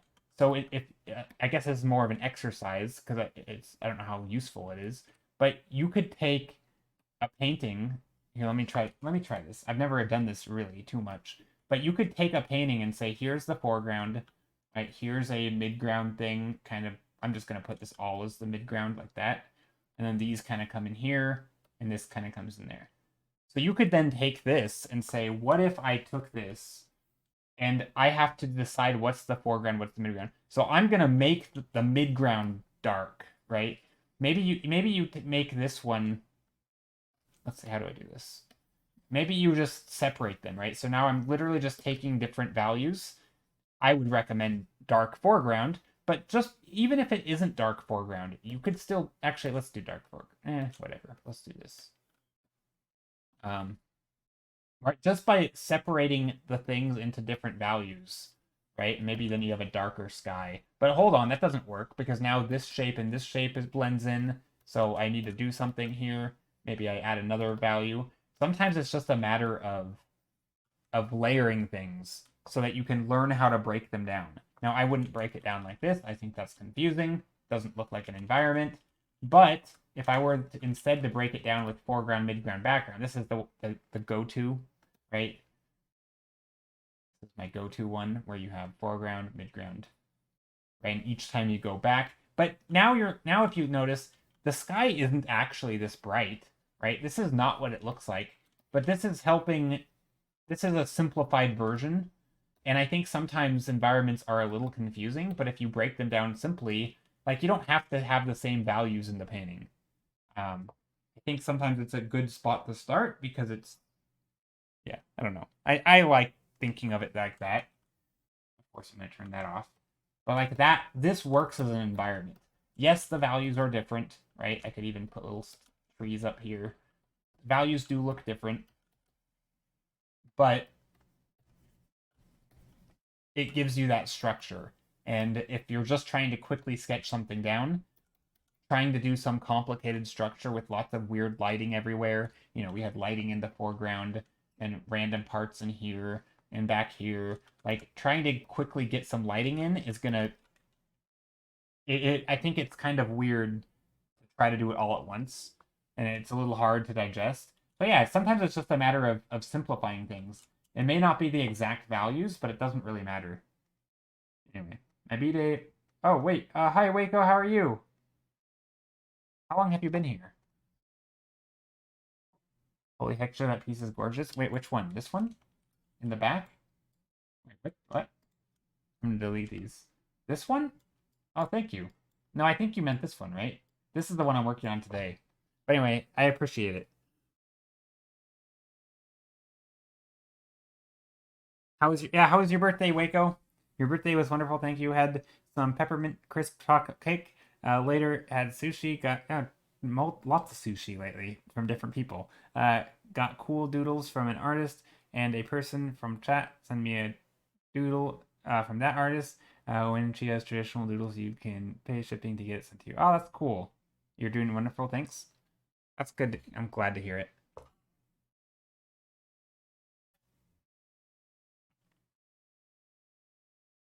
Yeah, glad to hear you had a good birthday. Okay, so back to painting. Gosh, time is flying today. What are you working on today? I've been ranting a lot. It's been a very, very ranty day, which I like. I don't know. I think people like rants. Maybe people don't like rants, but I like rants. Yeah, I've been ranting a lot, doing some horizontal, no, vertical. So this is vertical environments today. Maybe there's some bounce light coming down. Thank you. This actually helped me.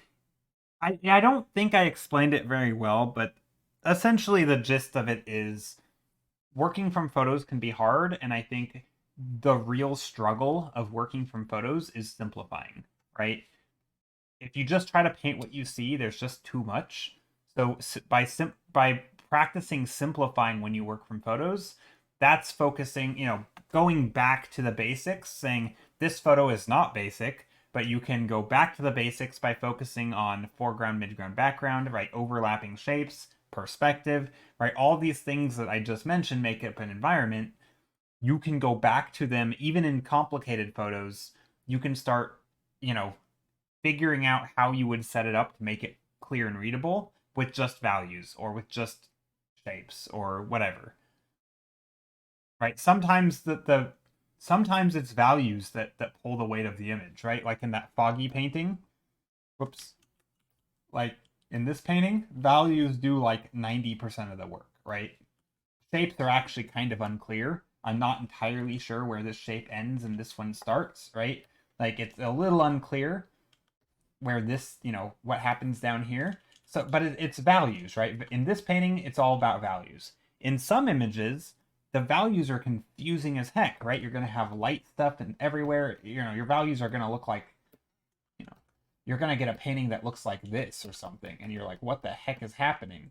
But it might be the case that the shapes are really clear, right? You have, you know, clearly defined shapes. You don't have atmospheric perspective, but the shapes are clearly readable against each other, right? Other times, it's the colors that might give you the cue of what's happening.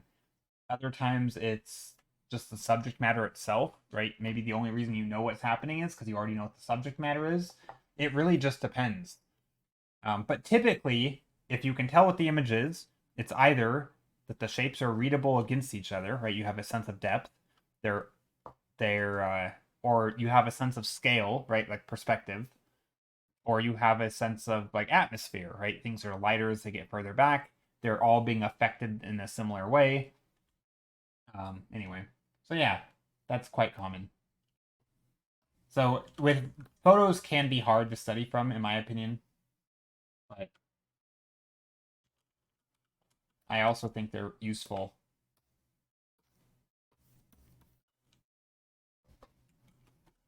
But so much of painting environments is simplifying because you can't paint everything, right? You can't paint every leaf on every tree.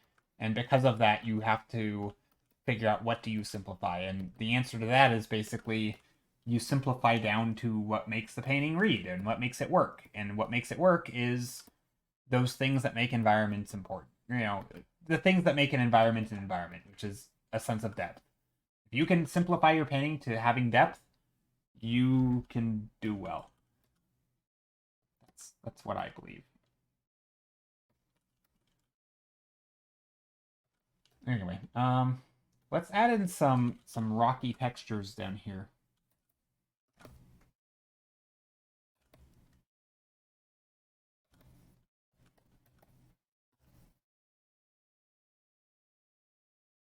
Paint every atom. Exactly. I mean, where does it stop, right? How would you go about it when you want to draw from ref, but a part of the ref is out of focus and you? I mean that's hard. It depends on what you're drawing. Sometimes it's a matter. So I mean, it depends. Um, Sometimes it's just in the sense of composition or values, you can still kind of tell and you can just make it up because as long as you get the distance right, you get the scale right, kind of doesn't matter. If it's something like form, like if you're trying to draw a human and their face is all blurry, like how do you know where to put their nose, right? Well, the answer to that is you basically have to just use different reference, right? You have to go understand a human anatomy and either reconstruct it or go find a different reference that is similar or something that'll at least show you the structure and then you can kind of superimpose that structure. Like the best answer would be just learn the subject matter so that you can paint it even if the image sucks. This is why people say, find images with good lighting when you're painting faces. Is because if you don't see the structure of the face, you kind of have to make it up, right? Because if you just paint it the way you see it, it's going to look flat and ugly because there's actually a lot of nuance there that the image has that you're never going to be able to capture. And once you leave that nuance out, the image is going to look flat. Maybe not ugly. Ugly was a harsh word, but it's going to look flat, right? And so you have to reinvent the structure to add some of that depth back into it because the depth will get lost if you simplify. So that's why when you're painting an image, like when I'm painting an environment from a photo, it's not really about painting what's in the photo. It's understanding what's in the photo and then simplifying in a way that makes it more clear. And I say this all the time, images, real life is not clear, right? There are optical illusions, there's tangents, there's bad composition. Like, if you're just walking down the street, you can get extremely confused about what you're seeing. It's not always clear, right? The goal should not be to just paint what you see. I think the goal should be to understand what you see and make it more clear, right? You're communicating. Make it clear. And again, everybody has different goals. I shouldn't tell you what your goals should be. But oftentimes it is understanding and simplifying, right? You're making things more clear. You're changing the values to make shapes read against each other, right? Sometimes it is the case that if you have a scene with a mountain in it, right? You have two massive forms that blend into each other and you suddenly can't tell what's happening. It could be the case that this would be a little bit more clear if I were just to pretend this part wasn't in the light, right? Maybe that's going to be better, right? Maybe adding these shapes that are just a little bit more clear. That might be a stronger image. It wasn't, you know, it's not that the first one is wrong. Obviously the first one was accurate, but sometimes it's just a little bit more clear. Things can get confusing. Colors can blend, right? Sometimes you have a light object in shadow and a dark object in the light, and somehow they just look like they're the same value because they are. And so it confusion happens, right? Because you have dark shapes and bright light and light shapes and dark light and all this stuff. So yeah, real life is not always easy to understand, and environments are massive, and there's a lot of confusing parts. It's hard to find a real life photo with light and shadow that isn't going to have some confusing part. Like, I challenge you, go find an image with actual light, not just foggy, right? Foggy scenes are easy because there's no light, it's just all a gradient. But go find a real image, and there's going to be something confusing that's hard to paint. It's not going to be easy. And that's why simplifying it is important. And how do you simplify it? Well, you again go back to your basically your fundamentals of landscape painting is how to add depth. If you can understand how to add depth, you can then learn how to simplify. I mean, I make it sound easier than it is. It's not easy. Simplifying is probably the hardest part of painting from a photo. But it's also the reason why some people will paint from a photo and it'll look better than the photo, right? It's because they're understanding the mechanics of painting and they're leaning into the stuff that isn't as strong as it could be, and they're they're removing the stuff that isn't clear and they're adding the stuff that makes it more clear, right? They're using their painting skills to send a better message. Now that's hard. Most people, when they paint from photos, it does not look better than the photo. But sometimes it happens. I've maybe done it once in my life, but some people can do it consistently, and it's not a secret how they do it. It's just it's hard. They get good. Me trying to learn hyperrealism. Yeah, I mean, yeah, I don't. Hyperrealism is a whole nother thing. I don't even. Yeah.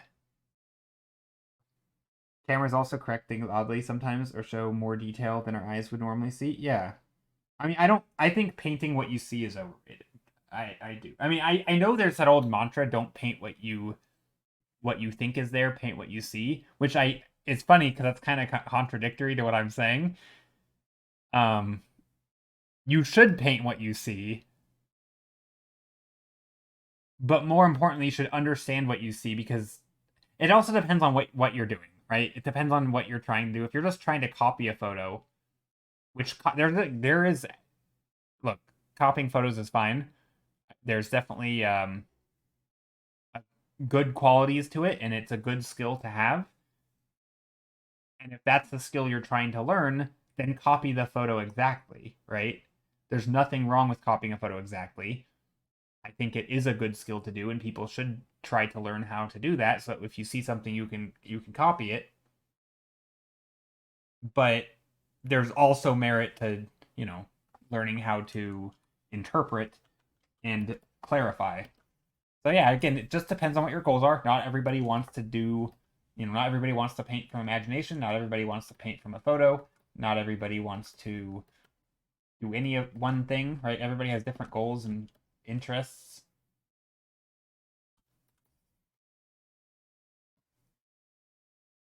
Okay, I'm gonna try something here. I'm gonna come in here with a different brush.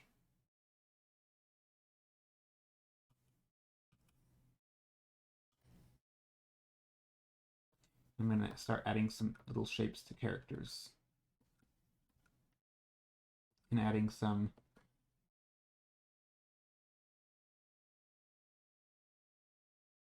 shapes to these rocks.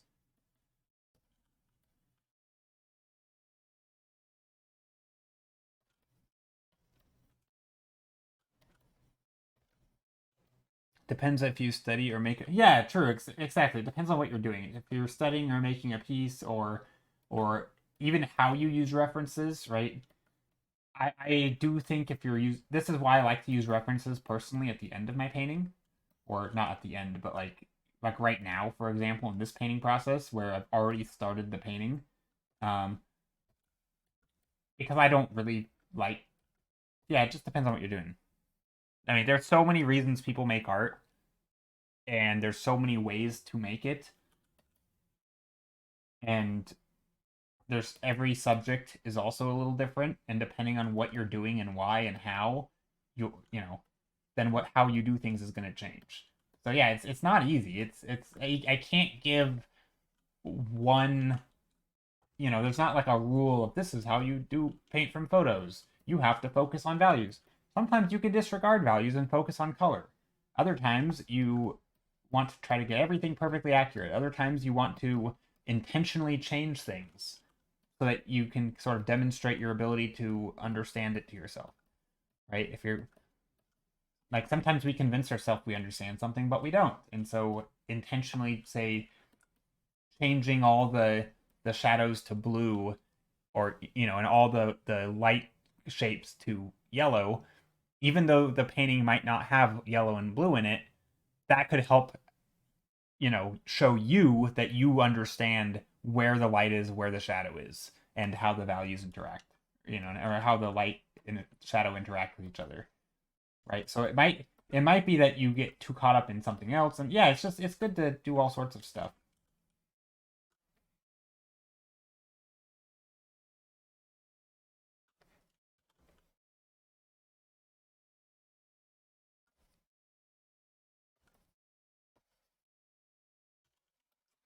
What I'm saying is get good. Just kidding. That's not what I'm saying. But yeah, no, it's hard for sure. But it's also what I love about it's one of the things I love about painting is there's always something. Yeah, there's always something to to learn, and it really will never end. And yeah, I'm glad.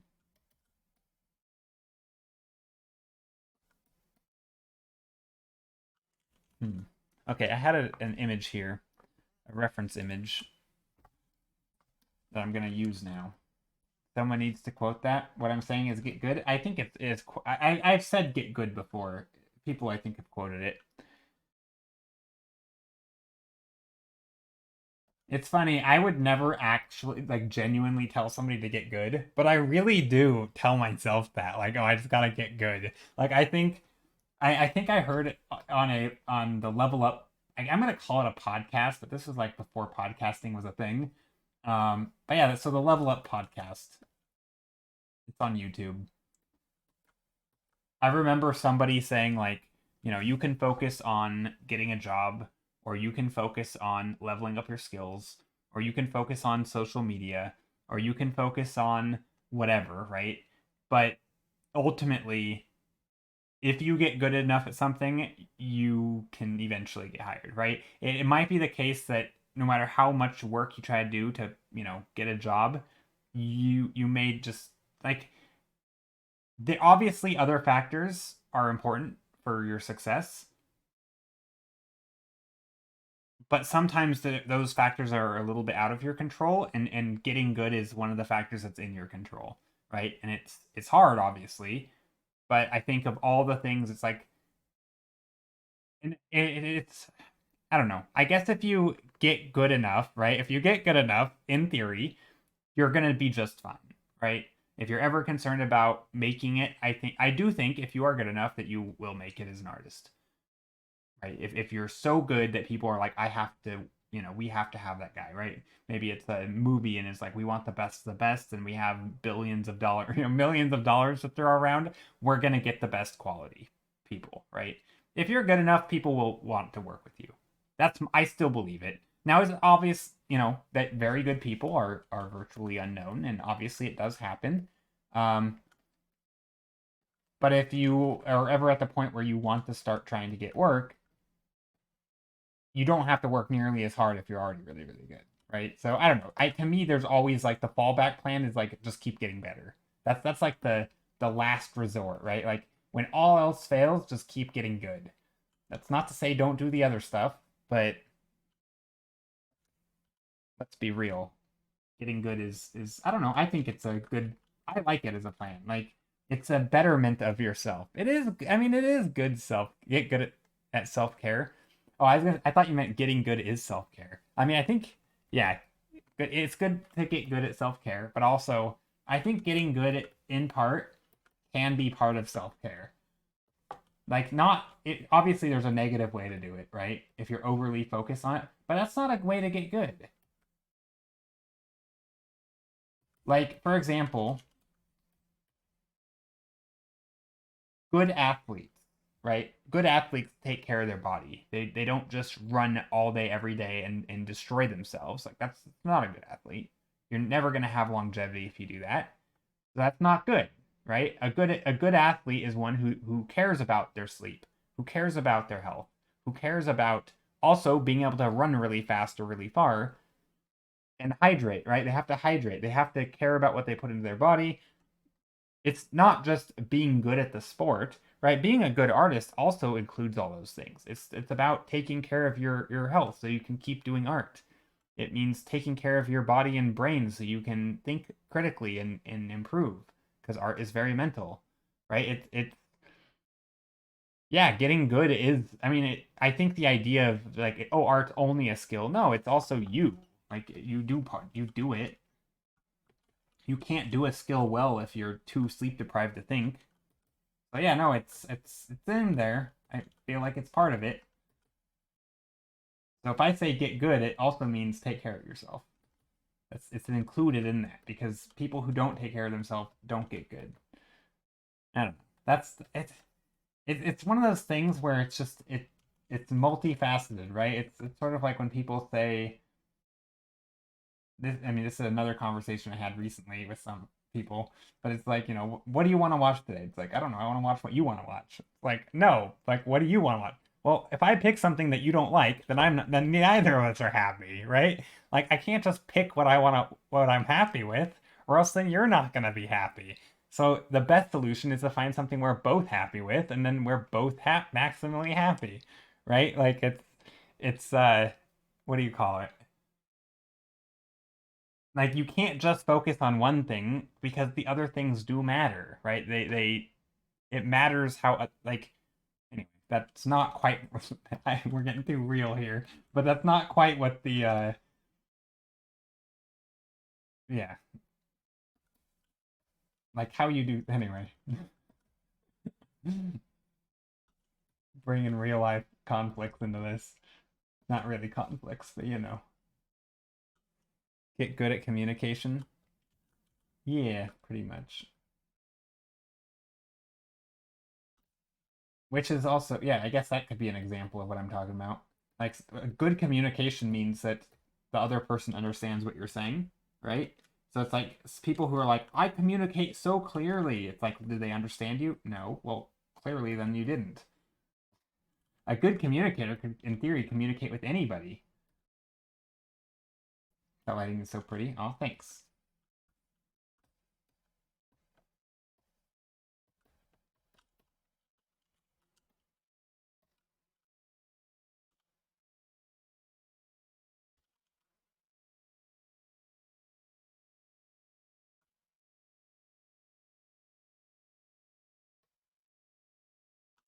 I'm going to try and light some of these statues up here.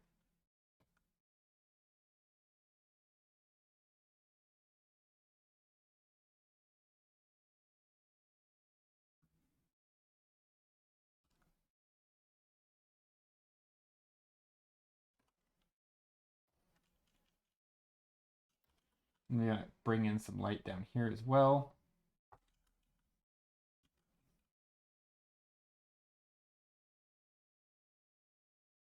And then maybe some blue down here for the shadows.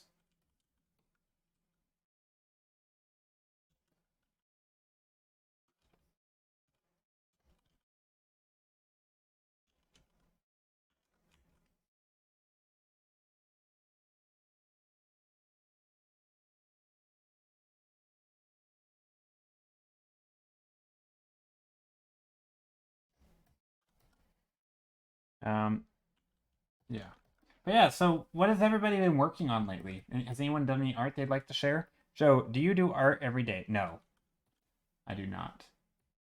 In fact, I am actually do not a ton of art on in personal stuff. I mean, I'd like to do more of it, but yeah, I don't know. I don't do that much art.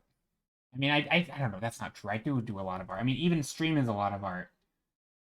Like I mean, that's already 15 hours a week or 12 hours. But yeah, no, I don't do art every day though. I do try to do something art related. So I do look at art every day, or I interact in like either my art community or others or something. I'm really not that active on Discord or anything, but I typically am interacting with art or people who talk about art or something. So I do think about art, and I know that doesn't quite sound like it's the same, but I've mentioned this before. I really do think it qualifies, right? Thinking critically about art, critiquing art may not be painting, but it's still doing art, or thinking about art in a critical way, even if it's just, something you see, or even doing those exercises that I mentioned, like if you're walking down the street and asking yourself, how would I paint this? That to me is equally as important, right? It's not obviously the whole story, but it's part of it of how to get good or how to keep practicing.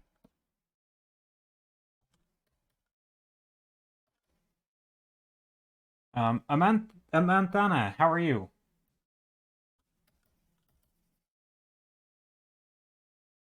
I forgot what I was gonna call you. Amantha? Um, um, I forgot what your name was. I remember it was part of something. I'm finding you. I'm doing well. I forgot how to say your name though. Was it Amantha? Montana, one word. Oh, one word. Okay. I remember we had the conversation, but then I forgot what the conclusion of it was. But yeah, okay. Yeah, no, I'm doing well. Today is a good day so far. I'm trying to add in some depth in here into this painting, adding in little shapes that are gonna guide our eye a bit.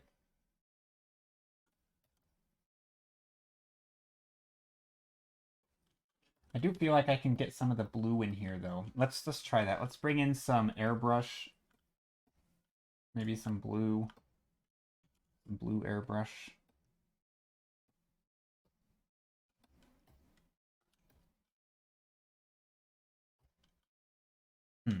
One word, yeah.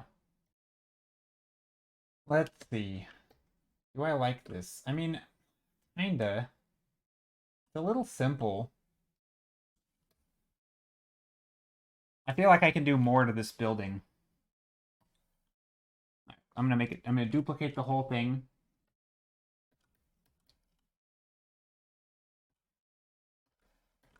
Feel like we can get some more complex shapes in here.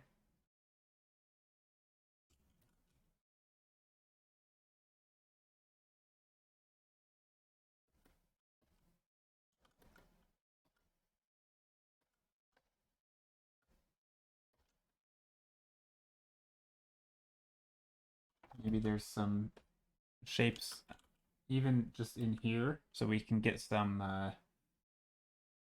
shapes like this here. I do feel like some of these shapes are a little large.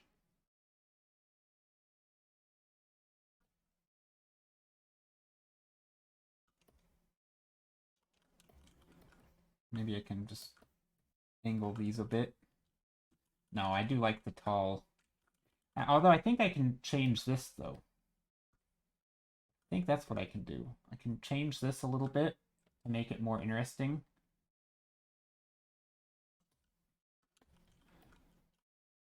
Let's see.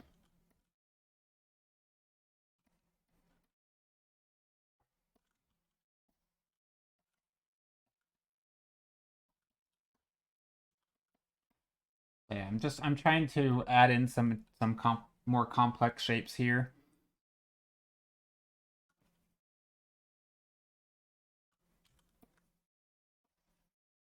Maybe not that. Do you sometimes finish some sketches you haven't chose during live? Yeah, there's been times where I do that.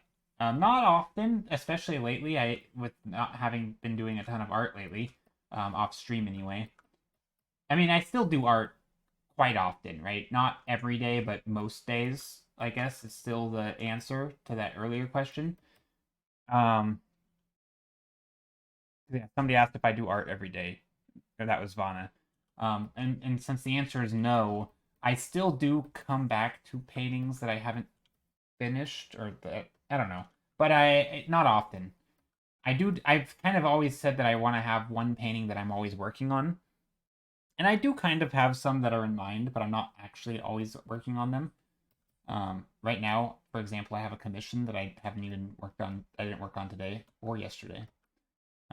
So I do need to work on that soon. So I'll probably do that tomorrow because it's Sunday. Um, and yeah, so there's stuff that I'm working on, but it's not always personal work, and it's not always yeah, but it's good too.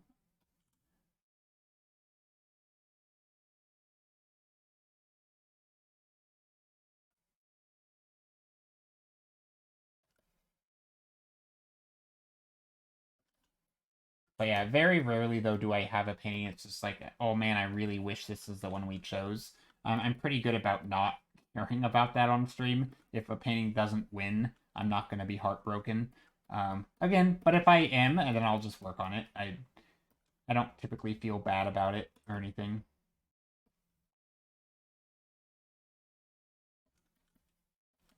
I feel like there could be statues in here or something. I'm trying to figure out how I want to do this.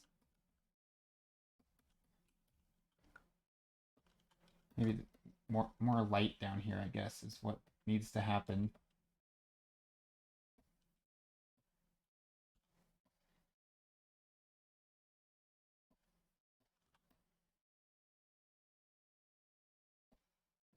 Maybe some big rocks down here. Maybe these could be parts of buildings as well. So this could be like an entire city, or there could be like the what do you call it? What do you call those things on the outside outskirts of a city? I guess just outskirts. Like little buildings and stuff that are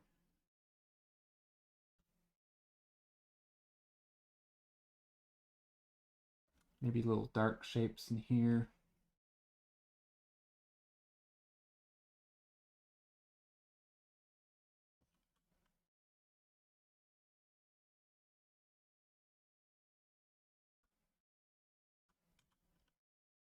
I do like this shape actually. This is a nice shape right here. Maybe we get some shapes that bump up here. I'm trying to keep it in perspective a little bit.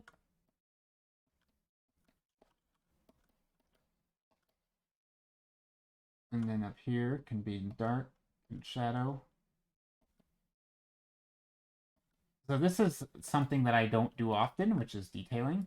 And it would be good to just come in here and start detailing away, thinking about perspective, thinking about light and shadow and color, making, like, for example, these shapes go that way, and then these shapes come this way.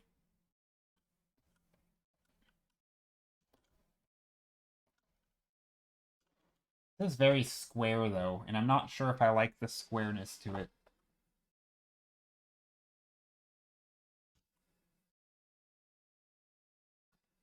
Hmm. Also, I'm not sure if I have the perspective on here, right?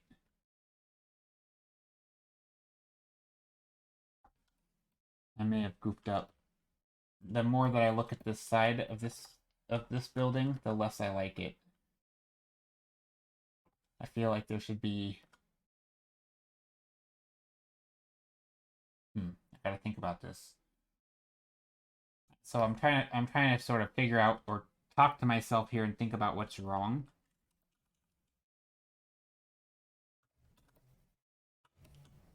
I kind of feel like there's too much side that we're seeing. Or if we are seeing that much side, then this should be going down more like this. I'm terrible for sketching a lot, like you always do. Well, I'm doing it on stream, and it's not the same. And I've mentioned this. Uh, it's not the same at all. What I'm doing on stream, I mean, there is an element, like right now, I've noticed that you can probably notice that I've stopped talking as much. This is actually the valuable stuff. Of all the painting all stream, it's the me trying to figure out and problem solve that is the most valuable, but it's also the least interesting, and people are not going to be here for it as much. So it's yeah, it's a little weird, but you have to kind of take it with a grain of salt. Um, Because yeah, this is the boring part, but it's also the most important. Or not the most important, but it's the part probably that I'm learning the most in because I'm actively problem solving. Whereas before I was just kind of sketching stuff, and if I have, if something pops into my head, I'll lean into it. Like that's not too hard.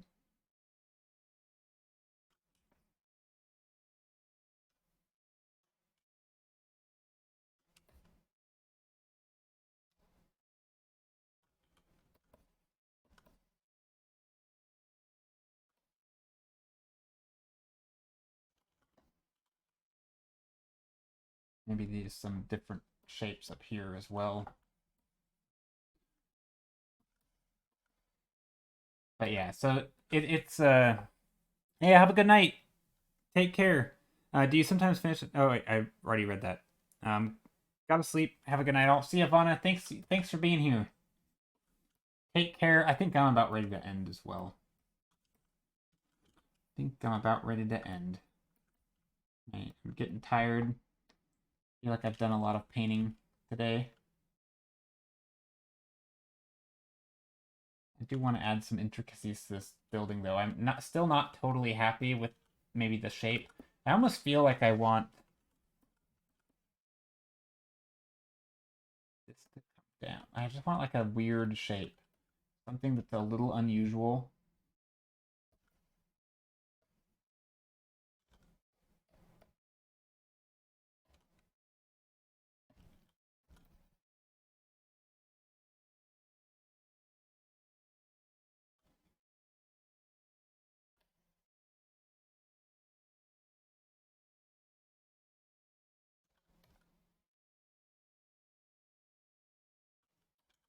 Maybe there's some interesting shapes like this also.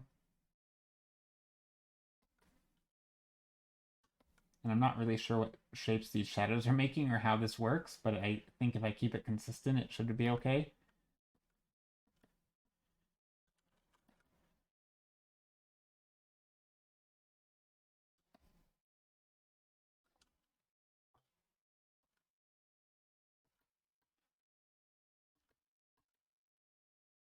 And maybe there's some other shapes back here. I do think I had some scale issues here that I actually really liked.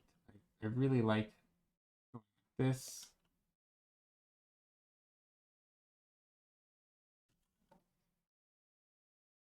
Going like that. Just adding little lines. Also some darker shapes over here. Trying to keep it in perspective. So if I have like that and like that, then you have the dark shapes under here.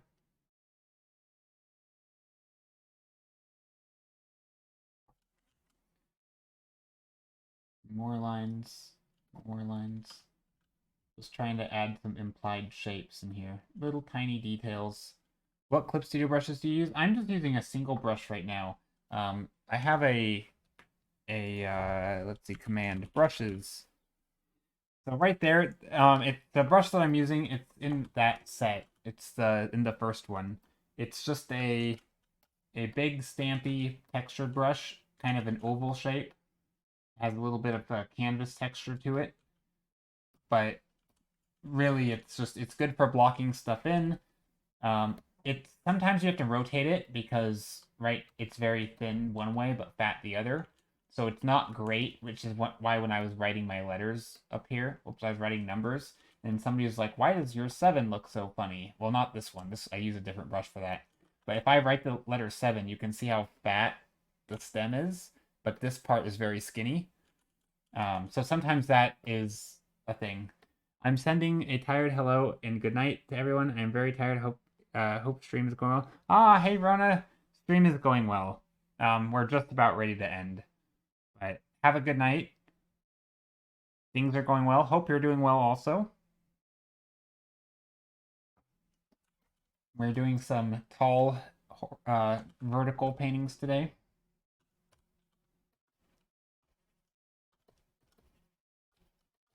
Kind of feel like I should have probably painted these characters to look more character-like.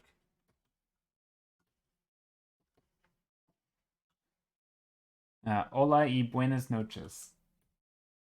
Yeah.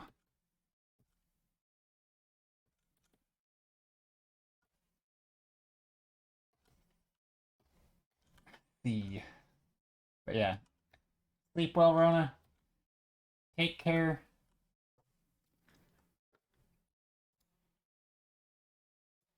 Alright. So yeah, here's some characters. Maybe we'll put another character here. I think if you're ever gonna, or if I'm more talking to myself in this, not you, but me. If I'm ever gonna post stuff on social media, I do feel like characters in your paintings, even if it's just implied characters, I think are really good for getting potential commissions because people like to have, oh, I have a campaign and where we go on adventures. So putting characters on adventure, it's sort of like it tells the story and that's what people want. So I do feel like that is important. Putting little characters in there and showing life. I oftentimes will just leave it as little blobs because I understand what I'm looking at, but I don't think it always makes it as good. I do think it's better if you actually show the characters a little bit.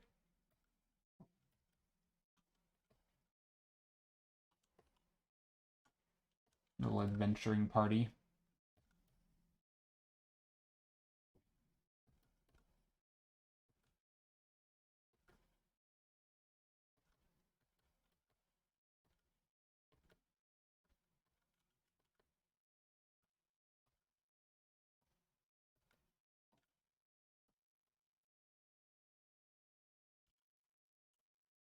Like that. Maybe this guy has a staff.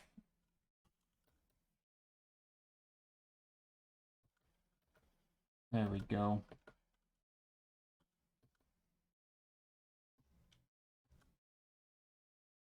Maybe there's a couple things. He's really carrying the. This is a club. This is I don't know, something. I don't know what he's doing. Why does this guy have all the stuff he's packing around? He's just carrying a whole bundle of things, I guess. Maybe there's another little character here. Just the silhouettes. And I could technically come in here and start being like, oh, I'm gonna detail these things. You know, this is some shirt or something. And I don't think it's important. I think you can just leave it, or you take a shadow color and you just glaze on top of it, basically, like a blue.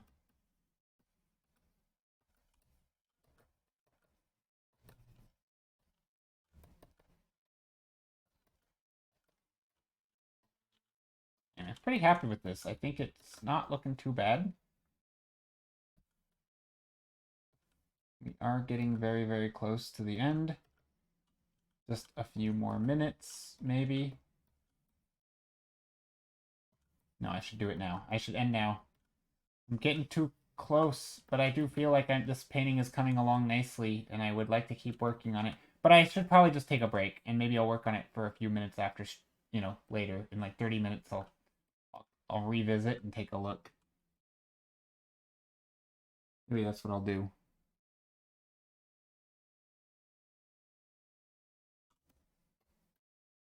No, I don't like those things.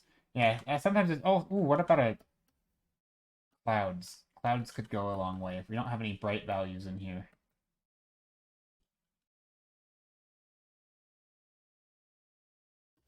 And we have no overlap in the sky.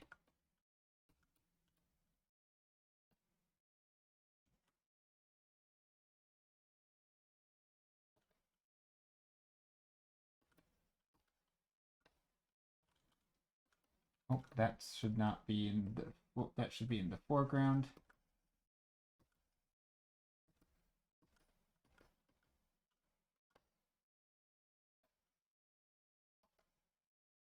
And then, of course, these shapes can be more clear. And I can even blur them if I want, maybe.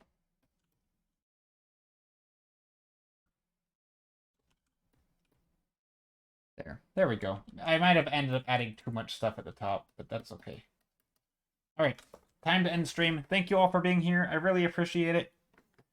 We are gonna go find somebody to raid. I don't know who though, so we're gonna have to go find.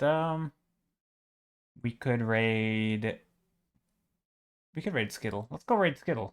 Skittle's good. If you don't know Skittle, he is an active member of the community. He does great fantasy art also. I'm not saying I also do. Anyway, I wasn't trying to give myself a compliment. But anyway, he does great fantasy art, and he's great. Thank you for the follow. Buster, I appreciate it.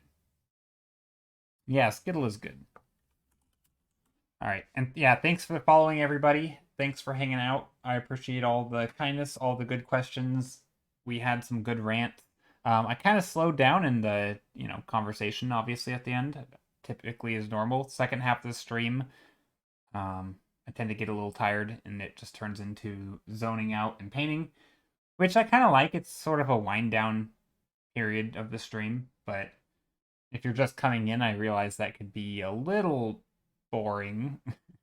I don't know how best it makes for actually streaming, but I kind of that's kind of the bright side of it is it even though I get a little tired, it allows me to actually focus on some painting.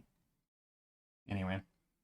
Yeah, so we're gonna go raid Skittle. We do have a Discord if you'd like to stop by and say hello, maybe share some art. And on Sundays, which is tomorrow, I believe, we watch about like an hour of tutorials. Sometimes I paint afterwards, sometimes I don't.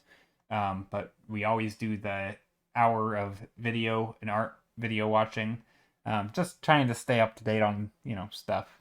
Maybe learn something. But yeah, let's go say hi to Skittle. We also have a subraid if you are a subscriber. You can copy paste that. And thanks again for being here. I appreciate all the kindness and the support and the everything. Yeah, it means a lot. Take care of yourselves. Have a good rest of your weekend and hope to see you on Monday. Or I mean, I will be here Monday, but I hope you are too. That's what I'm saying. Anyway, see ya. Bye. Adios. Tschüss. Ciao. All the goodbyes. See ya.